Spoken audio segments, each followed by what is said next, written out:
and welcome back to episode number 28 of Roll For It. Yeah, we got no Derek with us tonight, so no Bali, no Alligator, or whatever you want to call him. Look, he's a Dragonkin, alright? Dragonborn. It's what he is. He's an alligator. Stupid alligator. Well, he doesn't have a tail, so is he really an alligator? He has An alligator. scales. He has lots of teeth. Okay. Sounds Both like of an them alligator. Both of those are good points. Anyways, he's not here tonight. He'll be watching probably a bit on the stream, so if you see him talking in chat as Jonesy's ghost, that's him. Because he is Jonesy's ghost. Let's see. To recap where we had left off, our group had entered the Underdark, as had wished by the fucking High King Rukgar in High Peak Big Rock inside the Dwarven City. He had asked them to go down there and stop whatever was sending monsters up. And the group decided to go into the Underdark. They fought a couple of bullets, killed them pretty quickly. Then they found a little elven boy who said that he was looking for his sister, who had ventured into the Underdark for some reason. They took him along for a little while, and then they found a Illithid, or Mind Flayer in common, in another room not so far away from the little elven boy. And after a little bit of a tense meeting, they decided to bring him along. He gave some dark vision to their alligator friend Bali, and they made their way further and further into the Underdark. Traveled down some windy paths and stuff, narrowly fell off of a ledge and died, but they made it. Made their way through an old structure of some kind. Didn't really explore, and just kind of beelined it straight through, with the help of the Mind Flayer, whose name is Raygun. Ron. They've called him Ron, as in Ronald Reagan. You get the joke. Anyway, much to my chagrin. So with Ron, they made their way to the outside of this structure, where the path had been long destroyed, possibly by a rock slide of some sort. Ron had then casted Fly on 3 members of the party, one of which was Karn, who decided to swim through the air. Another was Kruven. The third was Bali, but Bali didn't trust him, so he took his flying carpet and took Kruven and Ubruk with it. Ron had suggested they head to the north, around the northernmost side of the city that they had found in the Underdark here, and they decided to go against his warning and made a beeline straight towards the city. As they were about to leave, they saw 5 very large towers surrounding the city, and on the closest one to them, 3 creatures jumped off the top, and about halfway down, spread some wings and started flying towards them. They ignored it, kept flying straight towards the middle of the city, made it just inside the city limits, luckily flying about 10 feet above the ground when presumably the fly stopped working, and Kruven and Karn were pretty aggressively dropped onto the ground and took quite a bit of damage. Shortly after that, the 3 winged creatures landed surrounding Kruven and Karn, and that's where we pick up the episode, with Karn and Kruven surrounded by 3 creatures wielding very large, wicked-looking pole arms. What do you guys want to do? Side note, can you tell me how much damage I took? It was 19 cut in half, so 10. And then I took a potion, right? Yep. And it was Okay, a full so that's heal, why. so 4 Okay, plus that's 2. why. I just wanted to make sure I was at max. Yeah. Like for real. Alright, cool. How long did the fly spell last? Fly only lasts 10 minutes. And judging by your passive wisdom, you could tell that it had been 10 minutes. No, yeah. It wore off because, yeah. Yeah, judging from my passive wisdom, flying through the air without fly, it'd been 10 minutes. Yeah. Well, just also your kind of relative kind of spatial awareness. You know how long 10 minutes is, and basically, in Karn terms, you could have taken 2 dumps in the amount of time, and yeah. 1 dump, 5 minutes. Yeah. So, could have taken 2 dumps before your fly stopped working, and you guys came crashing to the ground. So, if you guys don't want to pick us off, we'll go to the other 2, Ubruk and Ginkgo. Right after noticing that those 2 kind of took a spill and hitting the ground, Bali drops you guys off, and then next to a building, and then had flown off about another 15-20 feet further down the street there, and kind of huddled in behind of a building, armed with his crossbow. You guys saw him aiming down the sights towards the 3 creatures. So what would you guys like to do? So the creatures haven't seen us yet? Presumably not. They seem to be surrounding Kruven and Karn. I'm gonna wait here and see how it plays out. Alright. Ubruk? Crap, I just had a question too. That's fine. Is there anything else like citizens or other people around us? Roll perception. As in where we see. Oh. While he's doing that, what are these made out of? Can I tell? Yeah, well, yeah, you're Are they like close. actual beasts? Or- They seem to be made of flesh. Okay. Roll perception. Okay. And then I'm. Ubruk, Yeah, there go is nobody around. It's a ghost town. Mm. Okay, Kruven, you've seen these creatures before. Okay. You can't maybe pinpoint when. Maybe roll a history. Happily. Alright. Ah, Yeah, you have no I idea drink when. a lot. Yeah, you've seen them before. You just can't recall when. These things look mighty familiar. Ubruk, you've definitely seen these creatures before as well.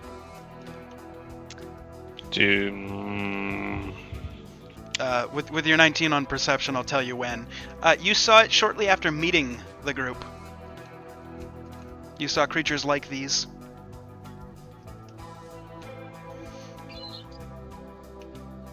So they're not gargoyles, are they? I don't know. Okay, yes, Are you I sure do you don't know. know you're I'm the- just. I mean, I know. You don't know. They look similar. Oh, lovely. Look Yeah. at these things. Yeah, I'm just gonna hang out with Ginkgo and see what happens, and if they start getting into trouble, I'll hop in. Okay. I'm gonna run away. Okay. Which way are you going? Away from the winged creatures. Make Okay, a I'm gonna running go the away other way. check. What I'm do I going want the you to other roll? way. Like literally perpendicular, just away. Okay. They're pretty close to you, so they're gonna try and make a grapple. Go ahead and make an athletics check, both of you. Ah, fucking nimble. Can I do acrobatics? You said? Yeah, you can do acrobatics. I mean, Karn's fucking nimble. Garn quick. Karn is nimble AF. Damn. Yeah, Kruven, you managed to duck out of the way of one. I need another check for you because you're running the opposite direction. The Karn was so quick he dodged out of the way of one that was going to grab him. And okay, you managed to get away from both of them. You're about 10 feet away. I'm gonna keep going. Okay. The one of them, the larger of the 3, they're all very, very similar, but this one's maybe a head taller. You can hear him start speaking in a manner very guttural, you can't make out what he says. He's like, something guttural, kind of like that. Ubruk, you pick up with your spidey senses. They're speaking infernal, and the large one's telling the 2 smaller ones, "Get them, bring them to the master." And as Am I within shouting distance to them? Can I speak Oh, yeah. back to them? yeah, you're within probably 40 feet of them. You're just tucked in behind in an alleyway, kind of. Only after a long rest, to answer your question. Oh. Actually, I'm not going to do anything. Okay. I'm just going to stay right here. Okay. So Karn and Kruven, having kind of dipped in two different directions, one of the creatures is following each of you. Where are you heading? I mean, tell me which way I'm going, I guess. Yeah. So Karn left first. I'll let him pick. Were you running away from the city or deeper into it? Deeper into it. Okay, so your options, you can kind of go straight past a bunch of different buildings. You can take any alleyway left and right. There's a couple of different options. There's buildings all over. There's doors and windows. You could try to, force your way into one of the buildings. It's kind of pick a direction and run with it kind of thing. There's alleyways and buildings. Can't really tell you much more than that. All right, I'm just gonna keep running among the alleys. Okay. Keep every new alley I'm gonna cut down. Okay.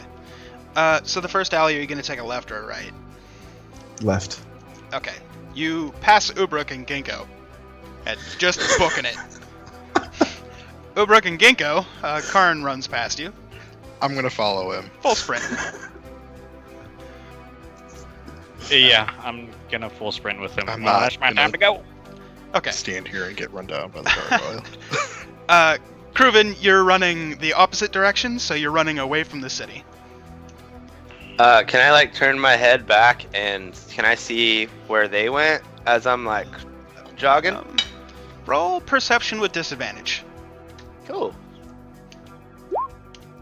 Not so much. You saw him take a left, and that's it. Okay. Oh, because they're down somewhere. All right, that makes Yeah. sense. I'm just gonna keep going, because I'm going out towards. I mean, what do I see? I guess in front of me. A lot of rocks. There's it's very almost like mountainous terrain here. After all, you're in the middle of a mountain. It seems like this city was built along the northern side of the interior of the mountain. Anything that isn't directly part of the city is almost like it wasn't terraformed, so it's like jagged rocks picking up in every different direction. No discernible path really from where you're running. You're just kind of full sprint away from the city. You can go pretty much any direction here. It's just going to be rough terrain, so you'll be at half movement speed as you're running. Okay. Which way can I roll? Is this this is the way we came from, right? Yes. Can I roll history to which path we came from? You guys were flying about 10 feet above the ground. Oh fuck, that's right. Yeah. Thank you for see it history enough. Alright, I'm just gonna what's the closest path to me that looks like it's the most elevated? I mean, you could run straight and just kind of head up the nearest hill or whatever. It'd be any direction. Is there any pretty much paths fine. or no? No. Okay, then I'll just go straight. Okay. I just want to try to go at a good pace, but not anything that's gonna hinder me too much. Okay. Unfortunately, it's all going to hinder you. You're going to be moving at half movement speed, but I didn't know if any more anything I was gotcha. steeper. I would rather not go on that. Okay, cool.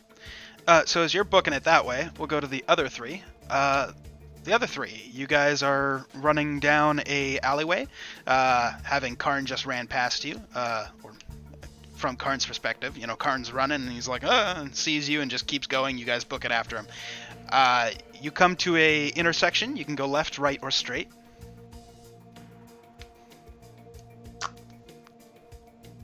Karn, you're leading, so your decision. Yeah. Going right. Okay, you take a right. There's a building on your left with an open door. You can go straight to what looks like another intersection about 30 or 40 feet up. Alternatively, right before that intersection, there's a door on the right that's closed. And are the other two following still? Okay. Cool. So, Karn, leading the way. Where are you going? Gonna go for the intersection. Okay, going straight. Okay, you see a couple more doors. Left, right, or straight?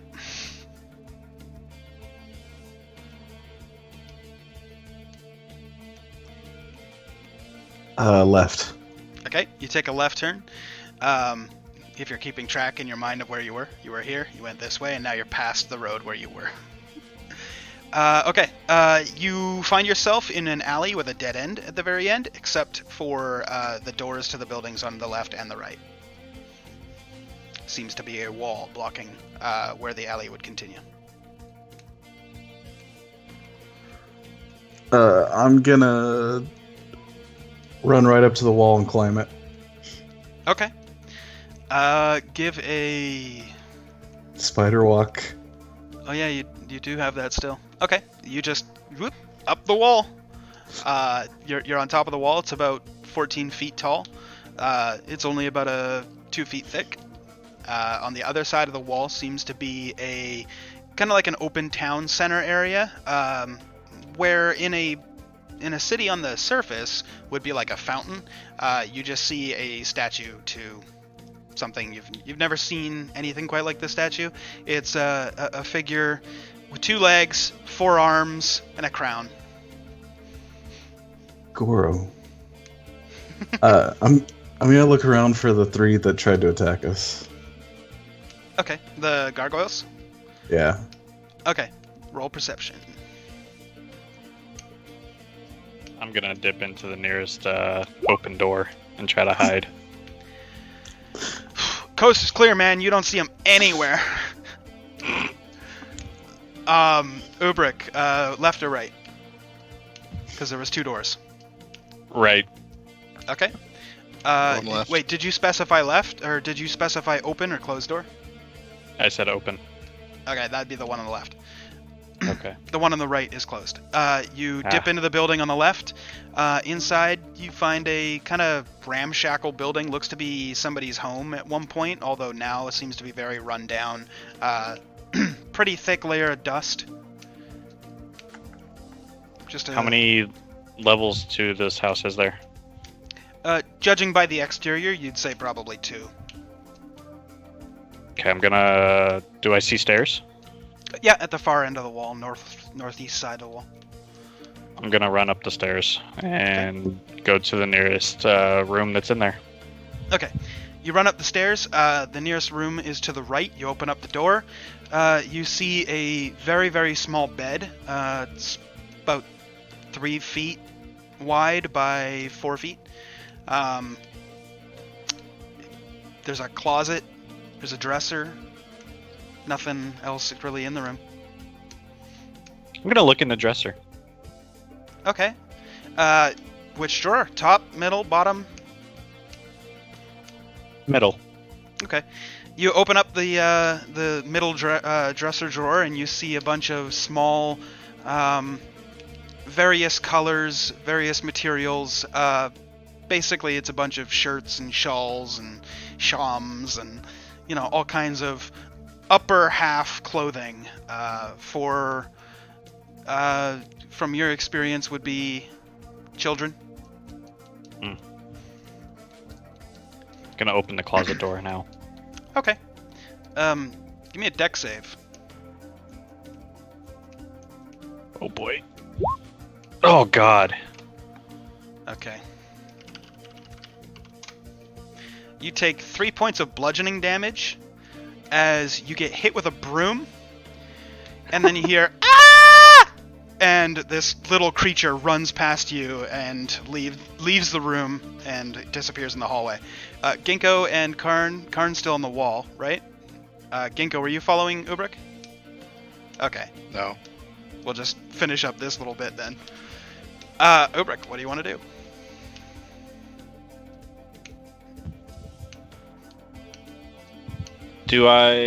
How big are the creatures that were chasing us? Kind of roughly around the size of you guys. Typical sized gargoyles, medium size, if you're looking for a D&D term. Probably about 5 5'8", 5'9" in height. Solid build. Wings, legs, arms. Just trying to see if I could maybe feel the ground shake, but that's not the thing here. So You could feel it when they hit the ground, but if they're Yeah. walking, you don't get the sense having them just chased you. When they were chasing you, you didn't feel like the ground shaking or anything, so not likely. I'm gonna get into the closet and close the door then. Okay. Ginkgo, what are you doing? I'm gonna use spider climb on myself and climb the wall. Okay. You cast Spider Climb on yourself and climb up to the top of the wall where you see Karn sitting there on the wall. Kind of like Humpty Dumpty, looking down both ways. Alright, now I'm gonna see if I can see anything still chasing us. Coast clear. Yeah, the coast is totally clear except for that gargoyle about 20 feet to your left.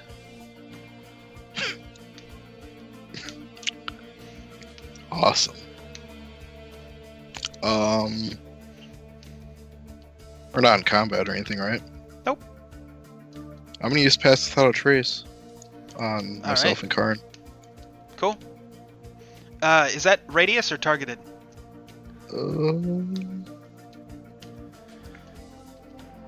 Radius. What's the radius? Or each creature targeted. It's each creature Okay. in the radius. Okay. And you can't currently see. I was trying to see whether or not Ubrik would get the benefit by being within radius of you, because he's actually on the other side of the wall that you guys are next to. But Oh, that works. no. All right. You have Pass Without a Trace on you and Karn. Add plus Quiet 10 to your Karn. stealth rolls. What do you guys want to do? Just chilling up on the wall? All right. I'm gonna, come- yeah. Oh. I'm just gonna follow his lead. Okay. So we'll come back to you guys. Kruven, you're booking it as kind of fast as you kind of can as you're hobbling through the very rough terrain, running away from the city. Is it still chasing me? You look behind I'm you. gonna- It is Yeah. right behind you. It is also Oh, fuck flying, me. so it's gaining on you. This is terrible. Yeah. Alright. So I'm gonna stop running up, and Okay. I'm gonna turn around. How far away is it from me? About 10 feet. Awesome. I'm gonna try to what's the incline? You're on pretty flat ground because you specified you wanted to stay Oh. flat. Yeah, that's fantastic. Despite obviously Um, jagged rocks in all the different directions, that still happens. But Alright, well, I'm just gonna try to run back the other way, I guess. But Okay. not straight at him, but loop around. all right. And then can I use my dash? You can definitely. Okay. I'm gonna use that. I'm gonna warn you. Okay. Gargoyles with flight speed, unrestricted. You with dash, you're still gonna get caught up because you're on difficult Okay. terrain. Even dashing, you're Alright. only moving at your normal 30. It can fly at 30. Okay. Then I'll wait to use that. Okay. Well, you gotta make a decision because it's 10 feet in closing. Yeah, I will wait to use that. Okay. I'm just gonna run. All right. So you're still running away. But towards the city, I guess now. Okay. As you get close to it, it's going to attempt to grapple you. Okay. Roll an acrobatics or athletics to avoid the grapple. All right. You are considered grappled. Sick. I'll let you simmer on that while we go back to Ubrik. All right. Ubrik, you're in the closet. Never thought I'd say that. Come out of the closet, Ubrik. Well, you see. Oh wait, no, that's horrible. Do I hear anything? Like footsteps coming upstairs? You would or have anything? heard footsteps along cement ground, and then it stops for a second, and then you hear it again, but only for another second or two, and then you hear shh coming from the other side of the wall. Hmm. I'm gonna open up the closet door now. Okay. You open up the closet door to see a young elven child standing in front of you holding a broom. Ashy kind of colored skin, which in direct comparison to all the other elves that you've seen, you kind of think this might be a drow, just based on skin color and rumor. Okay. I'm just gonna bolt past him. I'll say, "Excuse me, kid," and yeah. Okay. He's going to attempt to hit you in the legs as you run past. So I need an athletics or acrobatics. Probably won't matter, but you got to beat a 6. All right, you deftly jump over the broom as he attempts to swipe at your legs. You hear kind of like a high-pitched, kid-like yelling sound, and then you hear a ruckus coming from the other room, or one of the other rooms upstairs, to your right as you leave the room. I'm gonna bolt back down the stairs and try to get out of the house. Okay. So you run down the stairs, you run outside the house. To your left is a wall. To your right is the alley with which you came. Directly across is a closed door. And I don't see anybody else around me. Roll perception. You look left, you look right, you don't see anybody. Okay. How much room is there between the house and the wall? Is there enough room for a body to get through, or is it just smack up against it? It's about 8. The wall is built right up against the edge of the building. And from the door, you've got about 8-9 feet before the wall. Is there like a window seal or anything I can try to perch myself up on to climb over the wall?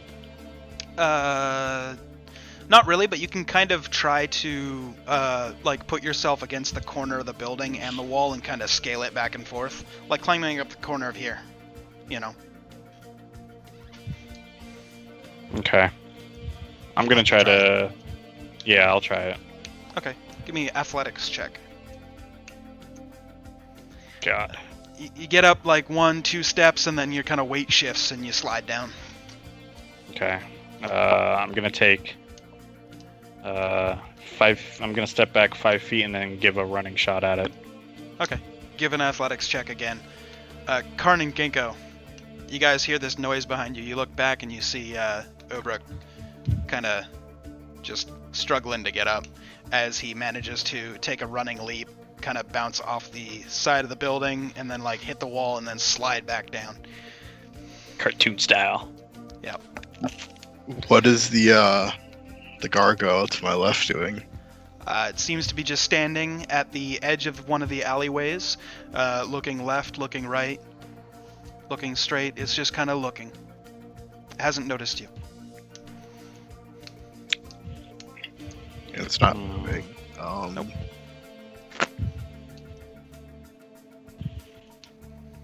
I'm gonna give up at this point and run back down the alleyway. Okay. Yeah, I'm just gonna stay put for now. So you run back through the alleyway. You got a left, you got a right, or a straight. I'm gonna go left. Okay. You start running. There's probably about 60 feet in front of you. About 30 feet in front of you, there's another alleyway to the left. There's an alleyway to the right. And directly ahead of you, about 60 feet, there's the taller gargoyle just standing there, looking in your direction, holding his really wicked-looking spear. You're not sure if he sees you. He's just standing there. Okay. I see him and I'm gonna go left. Okay. So you dip to the left. Just as you're taking your left, the larger gargoyle takes a step towards you. Again, it's like 60 feet away, so you just notice that, yeah, it definitely saw you now.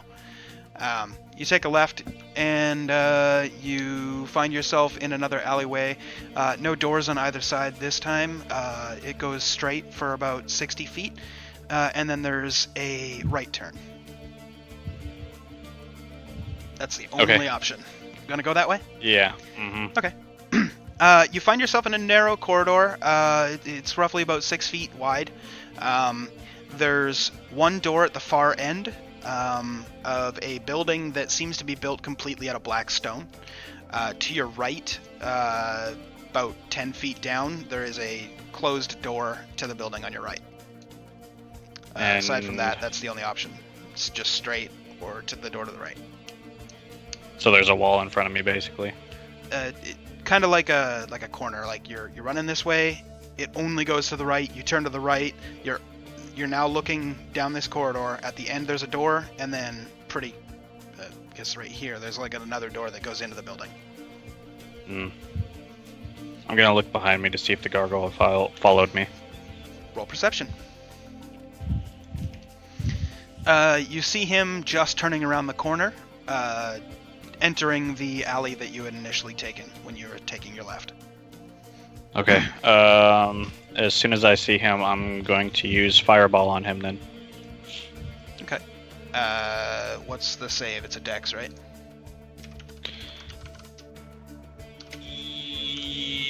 Yep. Okay. What's your DC? Higher than that.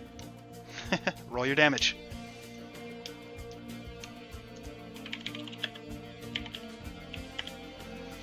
Whew. Jesus. Why don't you cast more spells like that?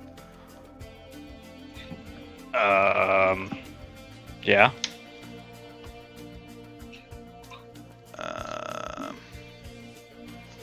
Okay.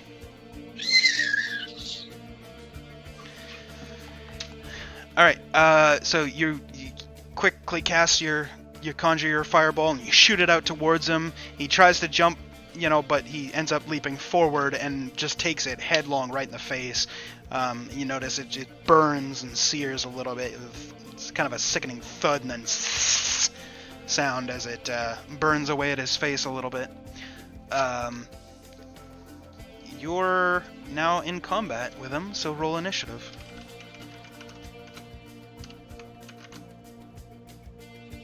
Oh God. Yeah, he rolled a 23. Alright. He's going to close the distance from you. You're 40 feet. Okay. He has just enough movement to get right up against you, and he's going to attempt to grapple. So... Against your AC. Oh God. 11. Ah, okay. You are currently grappled. You hear him kind of speak in a kind of hushed, guttural tone, which, again, you recognize as infernal. And he says, "You're coming with me, and we're gonna go see the master." How am I facing him? Does he have me like right up against him like this, or yeah. does he have me by my chest back? Chest to chest, and he's just looking down at your face like, "What's up?" Okay. Do I have any hands free? They are pinned to your sides. Can I move them at all? You could attempt to. Because let's see. What I want to do is kind of just put both my hands on his stomach and use Fireball again, if I can. We'll have to have you break the grapple for that, so go ahead and make a strength check. See if you can break his grapple. Oh my God. That's a natural one. Nope. You attempt to kind of bring your hands out, and he just squeezes you tighter, and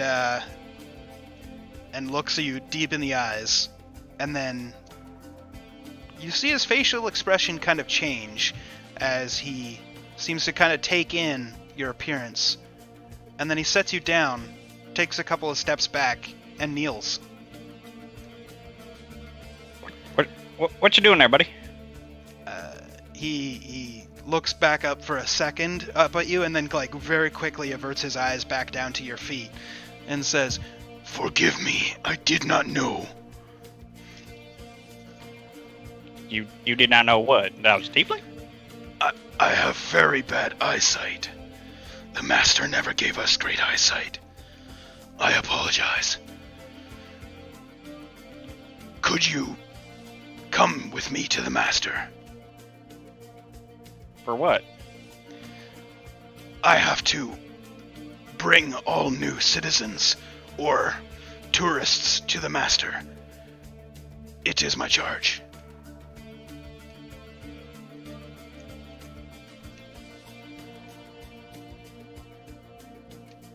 No. I'm gonna use Fireball again on him. Okay. He makes no effort to move. Roll damage.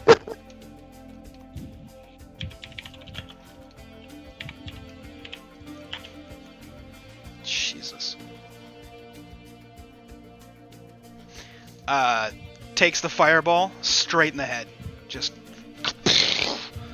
And he just shudders for a second and then looks back up. Says, "Please stop. I must bring you to the Master. It is my only job."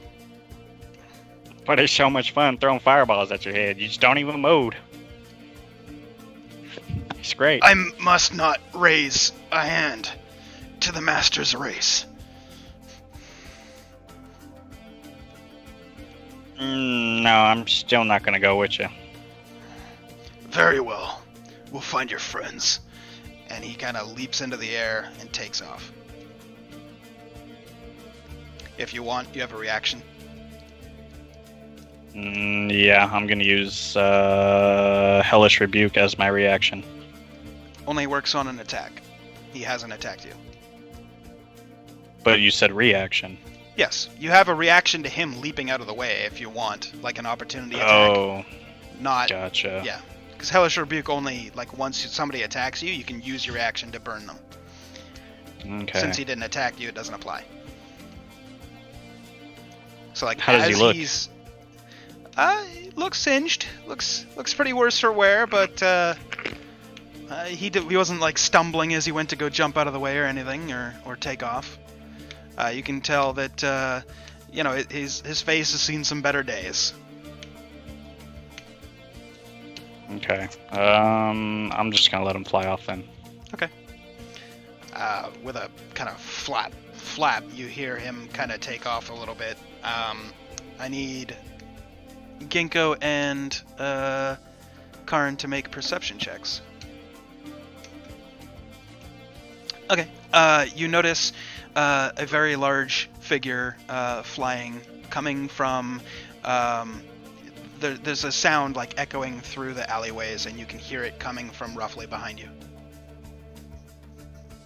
Seems to be getting closer. I'm gonna jump down the outside of the wall. So gonna opposite follow. of the way that you guys had came? Okay. I'll have you both roll stealth, add 10 for pass without a trace. So D20 plus 10 plus modifier. Yeah. So just roll stealth and then add 10 to it. Oh. 16 works. Okay, so it's... Oh, wow, that would have been a 6. So 16 plus a 26. Okay, so you guys are both leaping off of the top. It's a 14-foot wall. I need dexterity saves from you, or acrobatics, if you'd like to try and stick the landing. Your call.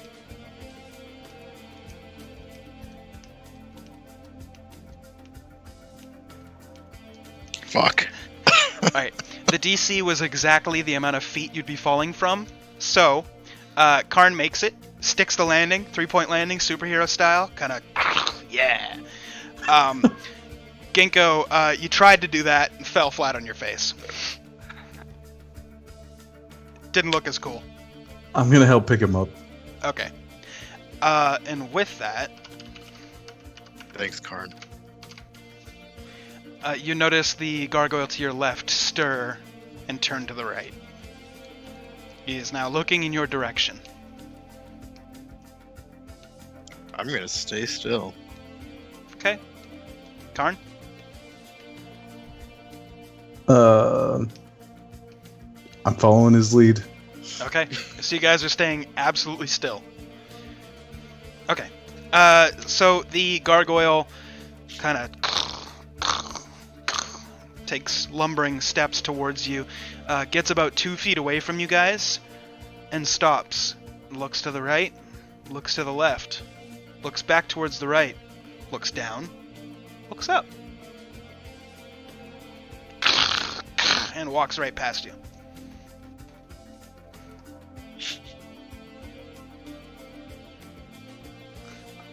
What are you guys doing? I'm gonna stay there. Okay. Roll another perception for both of you, please.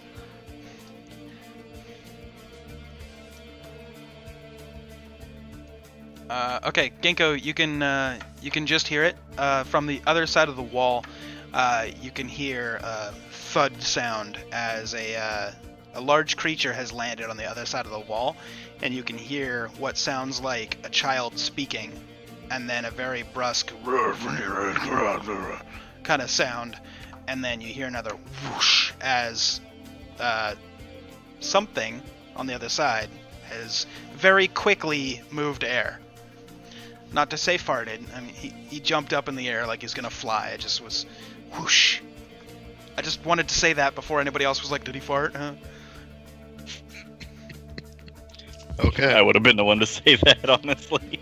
I was like, jump in quick immediately. All right. And just flying overhead, when you look up, you're like, what the crap was that? And you kind of look up just as it flies over your head and lands about 15 feet away from you, almost in the center of the kind of plaza, and looks over at the other gargoyle, who, upon hearing this, stops and turns completely around and looks at the larger one. They both kind of walk towards each other, and then you can't really make out what they're saying because neither of you speak Infernal, but some guttural language back and forth to each other. Some hand gestures pointing directly at you. As well as a little bit more hand gestures, upraised voice from the larger one, and then the smaller one seems to turn around and start running in the opposite direction, leaping up into the air and wings taking him, and he kind of flies off a little bit. And... oh, that's a natural 19. Can't even hide that roll. The larger one looks back towards you guys, and it's looking straight at you. Clearly, it doesn't notice us. I don't know. Stay still. Okay. I'm following his lead. Thud, thud, thud. Walks right up to you, directly in front of you. Anything? Nope. Okay. With one hand each, comes down and grabs you guys both by the top of the skull. And lifts you up. This is the large one, correct? Yes. It had been attacked twice. Yes. I'm gonna use lightning bolt. You can try. What's the, is it dex save? Yeah. Alright, one sec. That's funny. I like that. It's a 6. It's a 10. Yeah, it's a fail. Okay. Roll your damage. 24. God damn. Okay. Anything from Karn? I'm gonna guiding bolt it. Okay. Do a spell attack.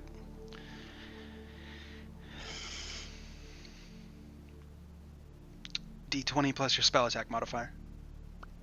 Yep. 23, that'll hit. So 14 damage. Damn. 46 and you only got 14. That's rough.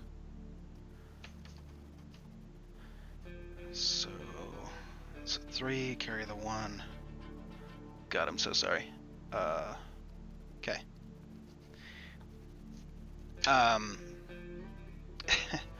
So having just been shocked and, had this blast of radiant energy from the two little ones in front of it, it's going to attempt to pick you guys both up with, just bear hug the crap out of both of you. So it's going to have separate rolls for these because it's trying to combine the two of you into one, essentially. And it is a 4 on the strength. Okay, so the first one's for Karn. What's your AC? 18. Okay. So he's got your kind of head with his hand, and he's just like trying to squeeze it and pull you closer, and you're just like, ah! And he kind of loses his grasp. With Ginkgo, what's your AC? 15. Okay. He just he's still got your head, and he just kind of pulls you tight, and has you kind of pretty much pinned to his chest. And he says something, again, very guttural. You don't speak his language. It's like, it sounds very much like rocks falling down a mountain. And then all of a sudden he leaps up, wings, and starts to fly away.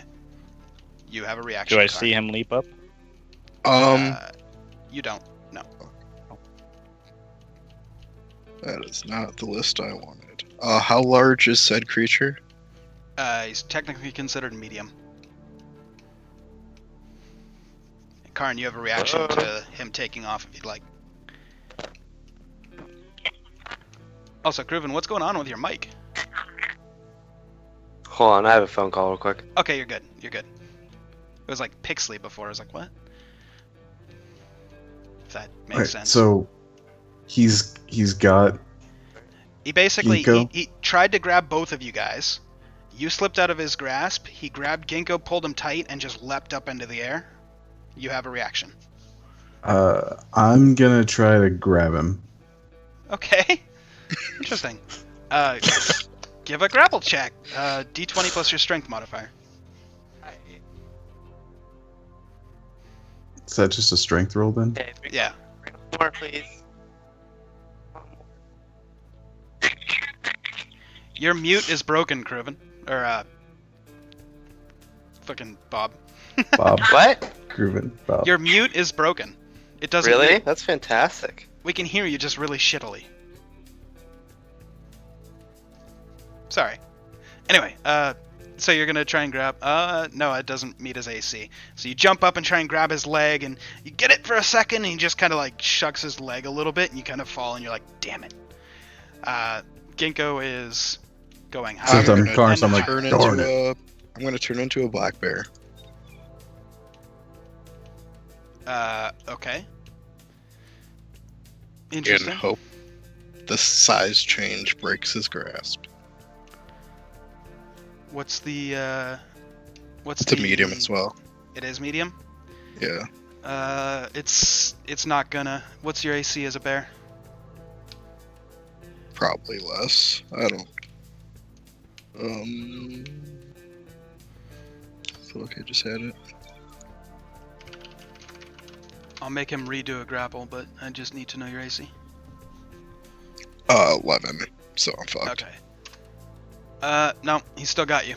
He. Well, I'm a bear. You shifted, and now he's just holding a bear. And he's going higher and higher and higher. That's okay. Okay. From your vantage point, high above the city, you can see to the southeast.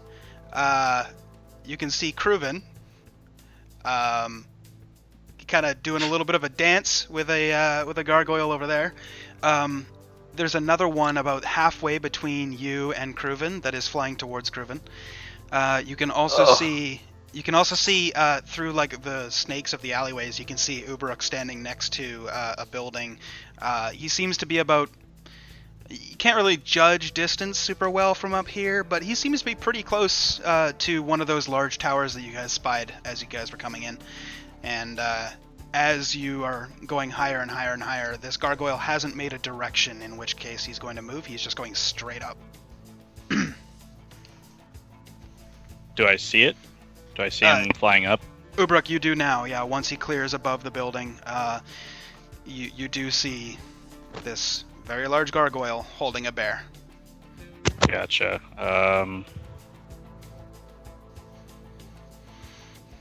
Can I gauge the distance to see how far? Or at least attempt to? Yeah, sure. Roll a perception. He's a mile up there, dude. It's real high. Real high.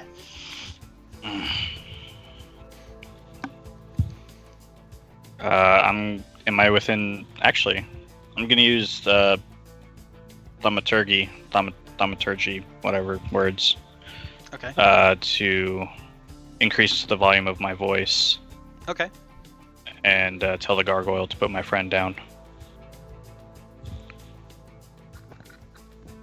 Put my friend down, goddammit! That was a bad choice of words. The gargoyle, upon listening to his master's race, releases Ginkgo from a height of 200 feet. Would Oh, would the one next to me have heard that as well? Yep. Sweet. We're gonna deal with what happens to Ginkgo right now. I deserve it. Holy shit. I gotta check the sorry. ruling. I gotta check the ruling. Hold on. 1d6 for every 10 feet. Yeah, I'm fucked. To a maximum Holy of 20d6. So, at least there's a maximum. I was gonna say, let's just go with that one. 20d6. Wait, if you're just taking all the damage at once, doesn't it just knock you out of bear form into druid? It's Any just- additional collapse. damage does get rolled over to his other form. Oh, though. I think I'm okay though. You take 60 points of bludgeoning Yep. damage as you come I'm crashing alive. to the ground. Is your bear Nice. alive? No, my bear is not alive. But How much I'm health? alive. How much health does your bear have? My bear form? Yes, your bear form. How much Oh, health? that's long dead. I'm an elf now. Okay. Because any additional damage that you take above your bear's max rolls over into your. No, Actual I was adding them together. I'm barely alive. Oh, okay. Okay. Barely.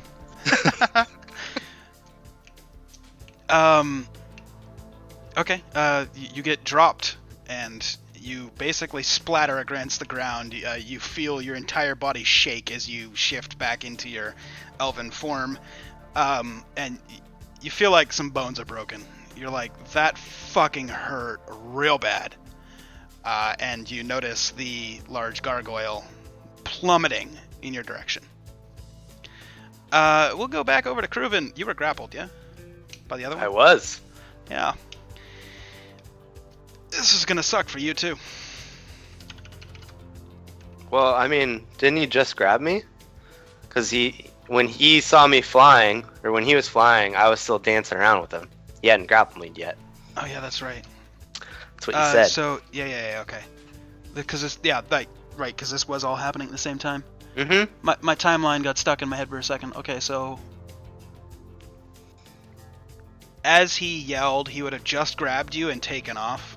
So you're gonna only fall from a distance of like 30 feet, which is 3d6. What did I say? What's that page say? Yeah, 3d6. You take 10 points of bludgeoning damage as you come crashing to the ground, as well as 3 points as a very sharp rock jutting from the ground gets kind of lodged right where your liver is. It's just like, ow! Yeah. That sucks. And the gargoyle, 30 feet up, is flying back down towards you. That's fantastic. We're gonna go back to Ubruk. Hold on. I'm gonna start before you- running though. You could try. But we're Yeah. gonna figure out what Ubruk wants to do, having Okay. just seen a bear fall out of the sky. What do you want to do? Is my cantrip still active? Yep. After that, I'm gonna tell him, leave my friends alone. Okay. There's no reaction. Oh, thought that would work. If there was, you're not close enough to hear it, is what I'm saying. Gotcha. Did I see the one pick up Kruven by chance, or he wasn't high enough No, in the air yet, he's- was he? On the other side of 2 walls and 2 large buildings. Outside the city. Gotcha. What's around me? You're standing in the alleyway at the corner. So you can, if you're kind of standing with your back to the corner, like over here, to your right is the main kind of thoroughfare where you guys had entered. Just a little bit further up from where you had entered. You recognize this as the alleyway that you turned left into. To your left, again, you see the building on the right with a door, and straight ahead, the alleyway comes to an end at a door at a very large tower that seems to be built completely out of black stone. And you said that is the door open or closed? It's closed. I'm gonna go up try to open the door. Okay. You walk over. Door opens. What do I see? Nothing. It's just a dark room. Spiral staircase following the outside of the tower. There's a table in the center with a chair. No people. Nothing as far as you can see.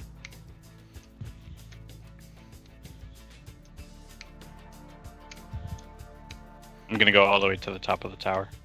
Okay.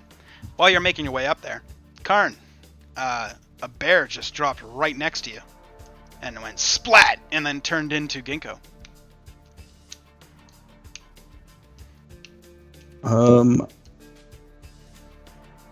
I'm going to hold on. Need to figure out. We can come back if you want. Alright. Going over to Kruven. Kruven. You are kind of like pinned against the ground, kind of rock stuck in a really shitty spot after hitting the ground, with a gargoyle coming down towards you. What do you want to do? Can I get up, or am I up? You can I'm get already up. Just Okay, give an athletics check. Okay, that's what I didn't know if I needed to do. Yep. Okay. You manage to kind of gingerly get up, kind of holding your side, and manage to get yourself up in a fairly quickly process. Okay. Gargoyle seems to be about 20 feet above you. I'd like to start running, I guess, towards where my friends were, which is towards the town. Towards the city. Yeah. And while I do that, can I throw my dagger at it? You can try. Or can I throw my dagger and then run? Because it'll come back to me as I'm running. Yep. If you want to run and throw your dagger at the same time, you can. You'll just have disadvantage on the attack. Okay, so or you I'm can gonna throw it, first. and then I'm gonna just take off because it'll come to me like a boomerang. Okay. Make your attack. Oh Miss. boy! All right, I'm just going. I didn't even Flies. look. Yeah. You're trying to be like super Kruven, Moonshadow Kruven about it. Yeah, dude. I was Moonshadow trying. Kruven, Moonshadow. Right. I was trying real hard. Yeah, you're trying. So Dagger that's goes both flying my- off, and it doesn't reappear in your belt. Really? Really? Oh my god. That's horrible. Okay, which way was it, I guess? That you threw it? Yeah, because it was at him. You threw it straight up. Okay. So it'll come back eventually. If you wait here long enough. Okay. I'm just gonna I don't know, run my distance, my 30 feet towards the Okay. town. Okay, so you But kind of checking back. you book it for my dagger. because rough terrain. I know there's a goddamn gargoyle. I'm looking for the Yep. dagger now. Give a perception check. Okay. Oh my yeah. god. Your dagger seems to be about 10, 15 feet above the gargoyle on its way back down. Alright. Does it look like it's coming towards me? Nope, Like, just straight back down no. from where you threw it. Sweet. Yeah. Alright, I'm just. Yeah, I did my stuff. Cool. Okay. Karn, are you ready? Yeah, I'm gonna cast Cure Wounds on Ginkgo. Okay, go ahead and roll it.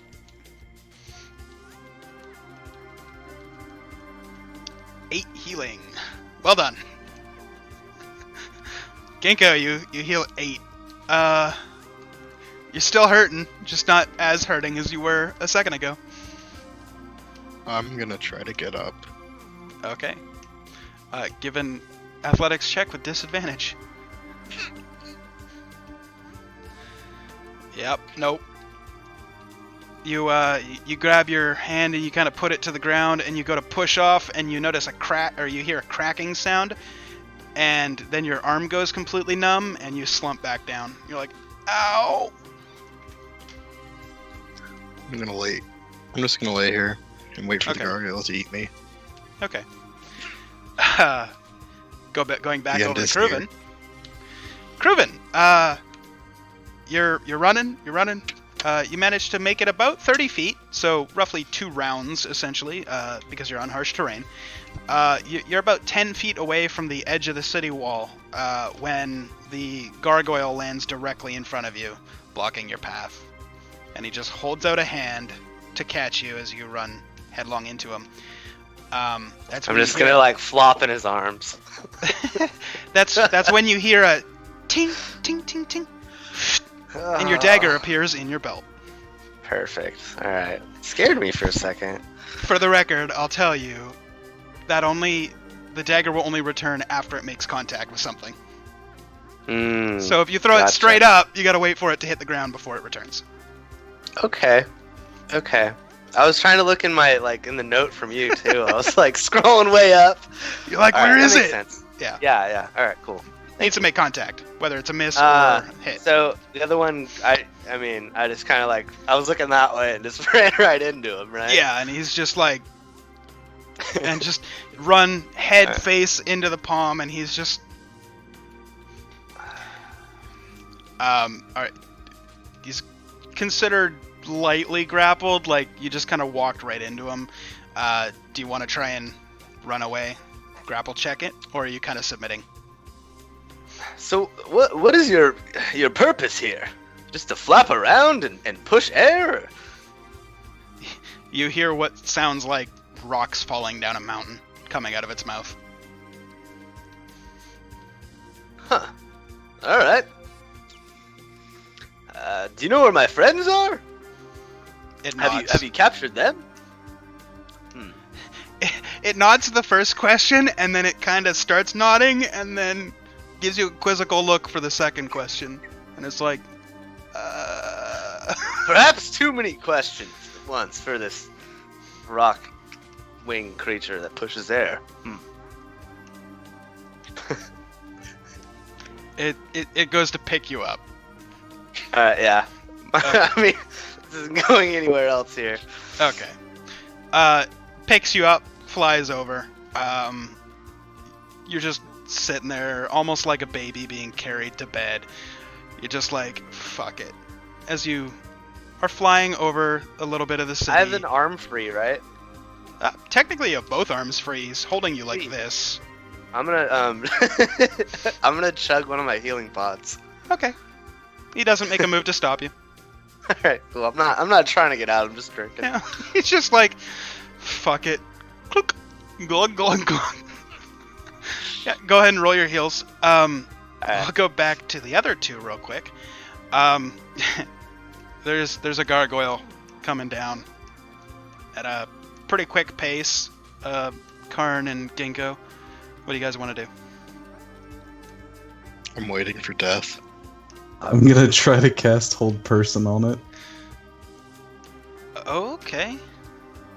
That's interesting. I need to check and see if it works.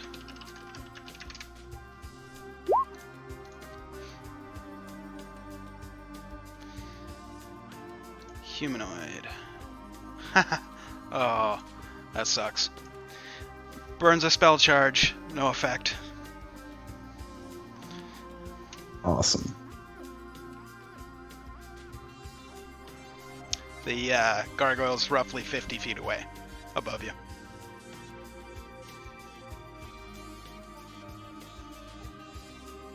I guess I'm gonna try casting Sacred Flame at it.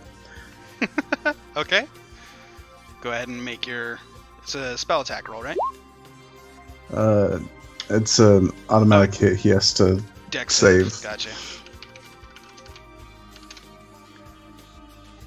DC 15, so he takes the damage. All Okay. 6. All 6. And just as you shoot it up and you notice he's coming down, you're like, oh shit, you take like 2 steps out of the way as he does a much cooler version of your superhero landing. Just lands like a foot into the ground, rocks go flying, and he just kind of climbs up out of that little hole he dug, looks over at you, looks at Ginkgo, turns towards you, and says something that you can't make out. Unintelligible to you, rocks falling down a mountain, like I said before. And he's gesturing towards Ginkgo.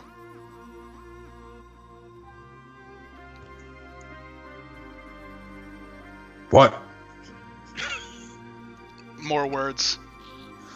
Gesturing at you, gesturing at Ginkgo. I'm gonna make shooing motions. Okay. Go. He kneels down, picks up Ginkgo. Very much like picking up a baby. Just gingerly, arm underneath the head, arm underneath the legs where the knees are, and just kind of holds him up like, carrying your wife through a threshold the day of your marriage or something. Really cheesy. Anyway, Ginkgo's just kind of laying there. You see his broken body. He's just like, oh. That's when you notice another land next to him, and you see Kruven just sitting there with a flask in his hand, sipping on some healing tonic. Oh, hey guys, how you doing? Just lounging in some gargoyle arms.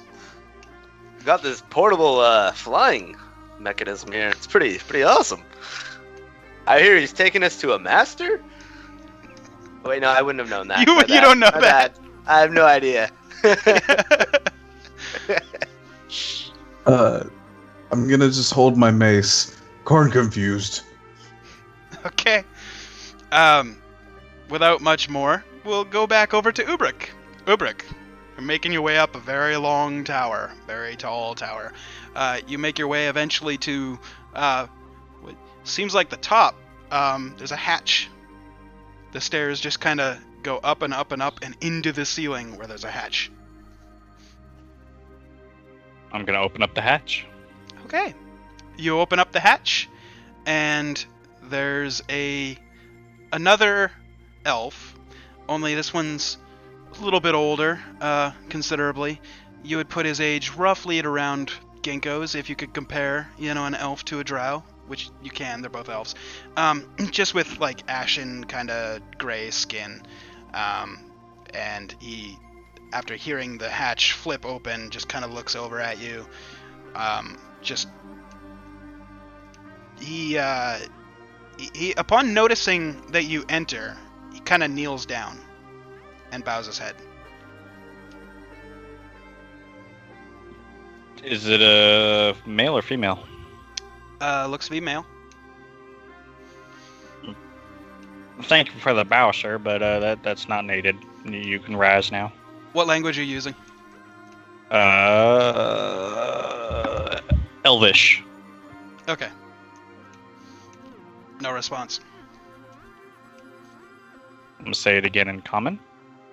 No response.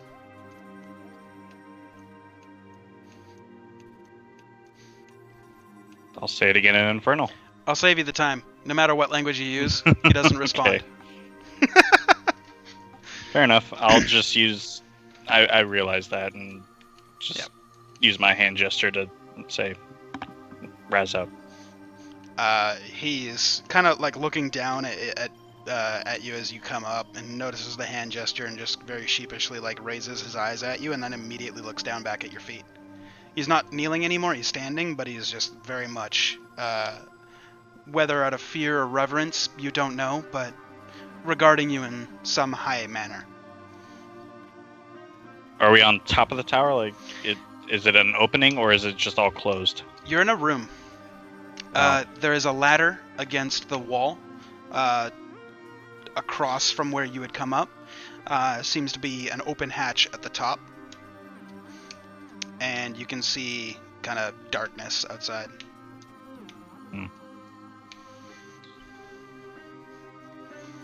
I'm gonna kind of walk up to the elf and kind of go like this underneath him, wave my hand at him as He he's looks looking up. down.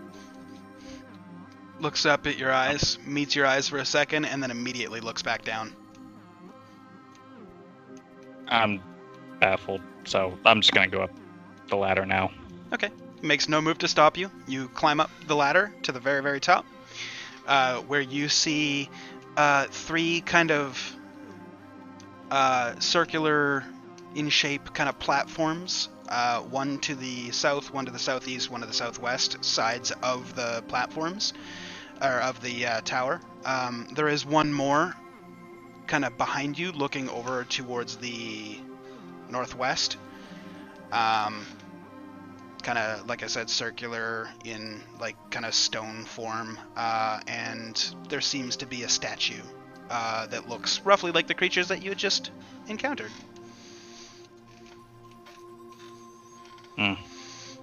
What else do I see? From your vantage point, you can see quite a distance off what looks like the pavilion where you would come from, on the outside of a, now that you've got some distance to look at it, very well crafted, very large building built into the side of the mountain. And because you've been there, you can just barely make out the faint line of a trail that seems to go up along the inside of the mountain. And roll perception to see if you learn more than that. Nope, that's all you get. Looking towards the city, you look down towards the city and you can see, from the position where you're at, directly north, just northeast, directly south, north, northwest, south, and directly west, you can see 4 other very large black towers in similar form to this one. And in not the middle of the city, but closer to you than the actual middle of the city, you can see a stone kind of structure with a bipedal form with 4 arms, wings, and a crown. And you see those 2 gargoyles gingerly holding 2 figures in their arms, and another figure standing in front of them, wielding a mace.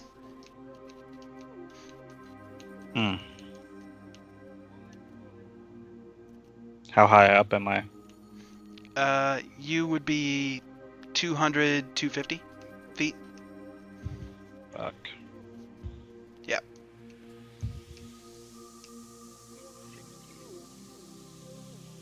Do I see any clear path on how to get to them as quick as possible?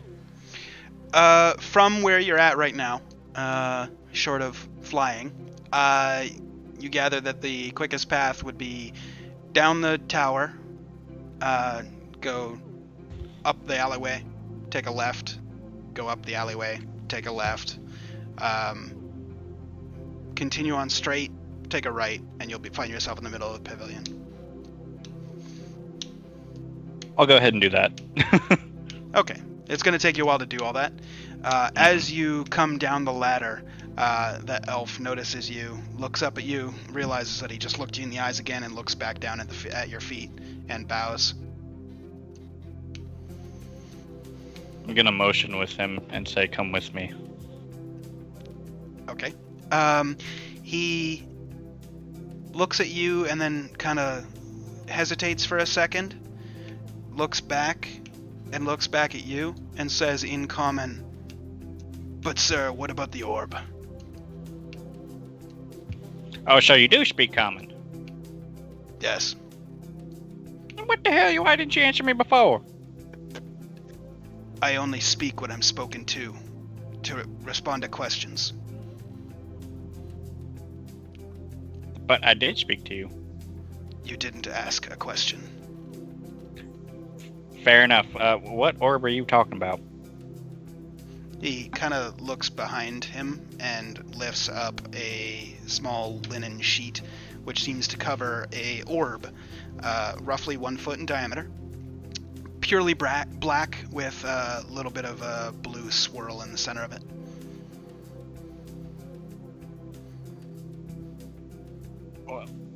Okay, I see the orb. That's a cool orb. What you do? My memory's kind of shot right now. Perhaps you should speak to the master. Okay, well, let's go ahead and bring that thing with us, and you come with me, and let's go speak to the master then. Very well. Kind of grabs the orb, covers it again in the cloth, and carries it following behind you. Okay. You gonna take him all the way? Yep. Okay. While that's all happening, the gargoyles seem to be having a disagreement. They're both, one's holding Ginkgo, one's holding Ubruk, and they're like, the one holding Ginkgo kinda... Cruven. Sorry, Cruven, not Ubruk. Sorry, Cruven is being held by one. The larger one is holding Ginkgo, and he's kind of, he's holding him like this, and he's like, kind of turns his arm and like shifts it to cradle so he can actually point with the other arm. And Ginkgo's being held very gingerly in the large arms of a gargoyle while it's arguing with another gargoyle. You guys can't make out what it's saying. It sounds like gravel. This goes on for a good 2 or 3 minutes before the other smaller gargoyle kind of flies over, swoops and lands, kind of walks over, and then the larger one points at the new arrival and then points at at Karn as it just kind of walks over right behind you, Karn, and goes to. No, it doesn't. I'm gonna smack the shit out of it. Okay. Go ahead and make your attack. Okay, that'll hit. Roll damage.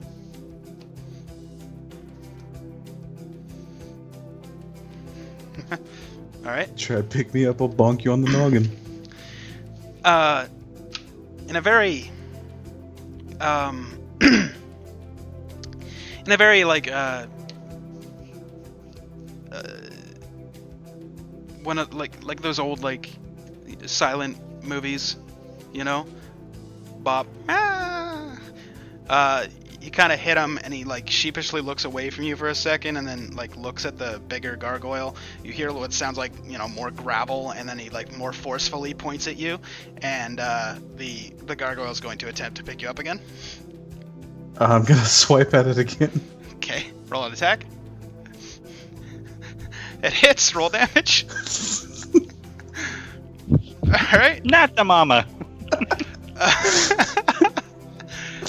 Yeah, it kind of looks back at the big one, points down, says something, and then the big one like looks at it like disappointment in its eyes, which you guys all know because you've all seen it before.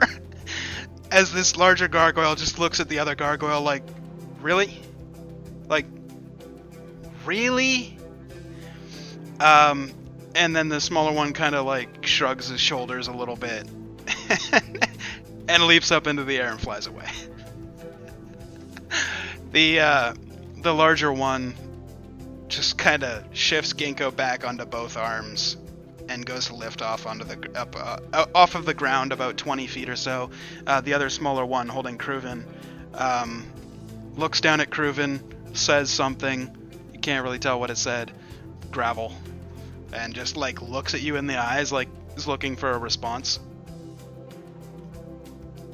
I don't really know what you're trying to get at here. The gargoyle nods and then jumps into the air about 30 feet. Wings spreading, and it's just kind of like it jumped up 30 feet? Yeah. Oh, fuck. Okay. Guess I'm going for the ride now. You're now going for a ride, just like Ginkgo. Karn, any reaction? So I can't try to leap after that one that just jumped. No. Alright, I'm gonna try to Sacred Flame it. Okay. The smaller one or the big one? The smaller one. Okay. It's got a dex save.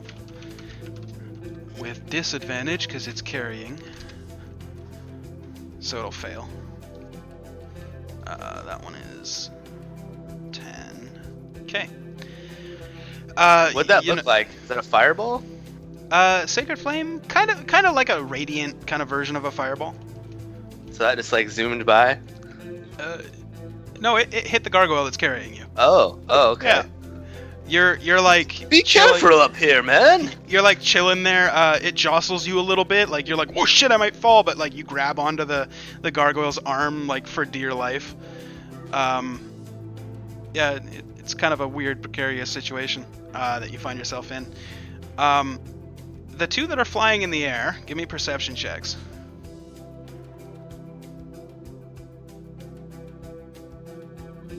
So me and Ginkgo. Yeah. Okay. All right. Ginkgo, you see just on the other side of the wall, but one alley over, you see what looks like Ubruk with, well, you would know what it is. You see Ubruk and a drow kind of running throughout the city streets as they come running into the center of the plaza.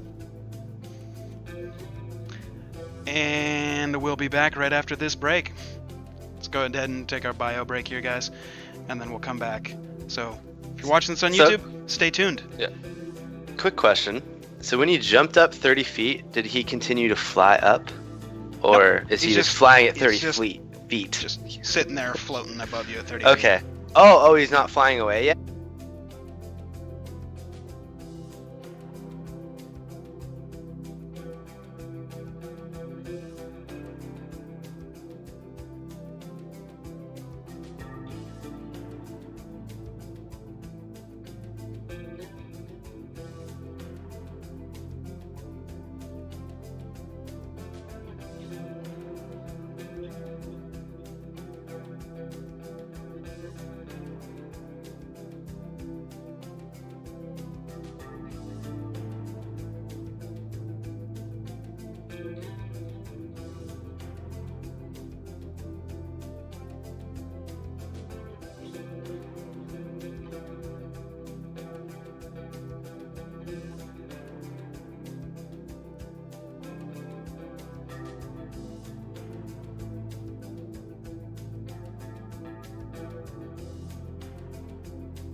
I bonked just flew off.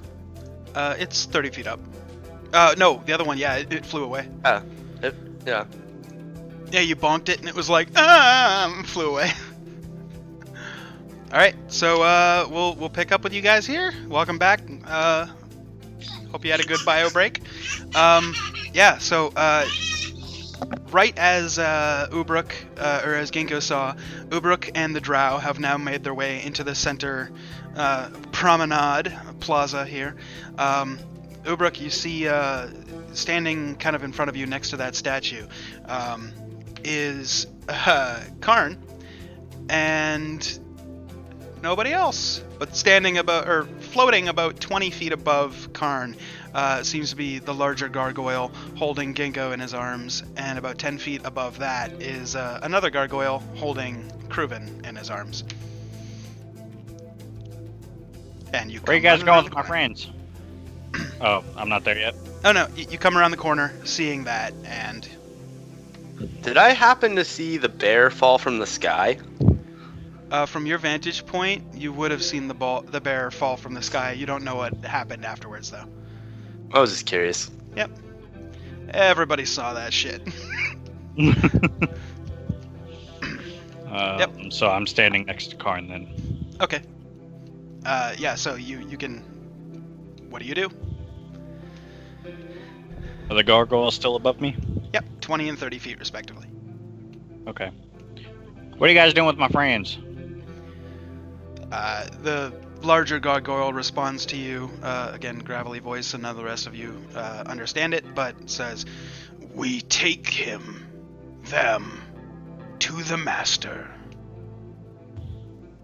What's so great about this master? Why are you taking them to him? Meet the master, and you will see. You can understand this thing? As I yell down. I'm gonna sacred flame the one. Is it mine carrying- that's talking? Oh, sorry. No, it's the larger one. But as you guys, we'll get to you 1 second, Karn. What you guys hear coming out of Ubruk's mouth sounds exactly the same as the others, just like. But yeah, I mimicked it, so I was laughing. Yeah. So I'm amazed that they're like actually talking. Yeah. Okay, so Karn, you were saying? I'm gonna. While this is go, I'm gonna sacred flame the one holding Bob Kruven again. Okay. So disadvantage. That'll hit. Another 6 damage. Okay. And then Like how yell. the DM is excited for it. Because of what happens. It was a 10. The grip loosens. Kruven, you have a reaction. You want to grab on or fall? I'd like to grab. Well, he's holding me like this, right? And then he just got hit with a sacred flame. Can I try to grab onto his leg? Sure. Okay. Make Okay. a athletics or acrobatics, doesn't matter. Your call. Okay. Like a cat, you're just like whoop, grab onto its leg, and you're like, oh yeah, I got this. Moonshadow, Kruven Moonshadow. As I'm like, All right. With that, the one holding Kruven, or rather the one that Kruven is holding onto, climbs about 30 to 40 feet higher, and then starts to float or fly northward. Any reaction? Okay, so... Oh, shit. I'm just gonna So, yell at Ginkgo. it and say... I guess we'll just follow you then. The larger gargoyle kind of looks down and goes, "That would be wise," and kind of just flies off northward, following the other one. Well, Karn, let's go save our friends, I guess. Karn, you realize now there's a drow that had been following Ubruk. You hadn't noticed him up until this point because you've been kind of busy, but having Ubruk just said that, you turn to look at him and you notice that there's this drow holding something under his arm. Looks like a bundle of cloth. And he looks up at you and then kind of like gives you the shifty eyes for a second, and then looks back at Ubruk and then immediately looks at Ubruk's feet. I'm gonna turn and look accusatory at Ubrick. You friend evil beast! No, he's not evil. At least I don't think so.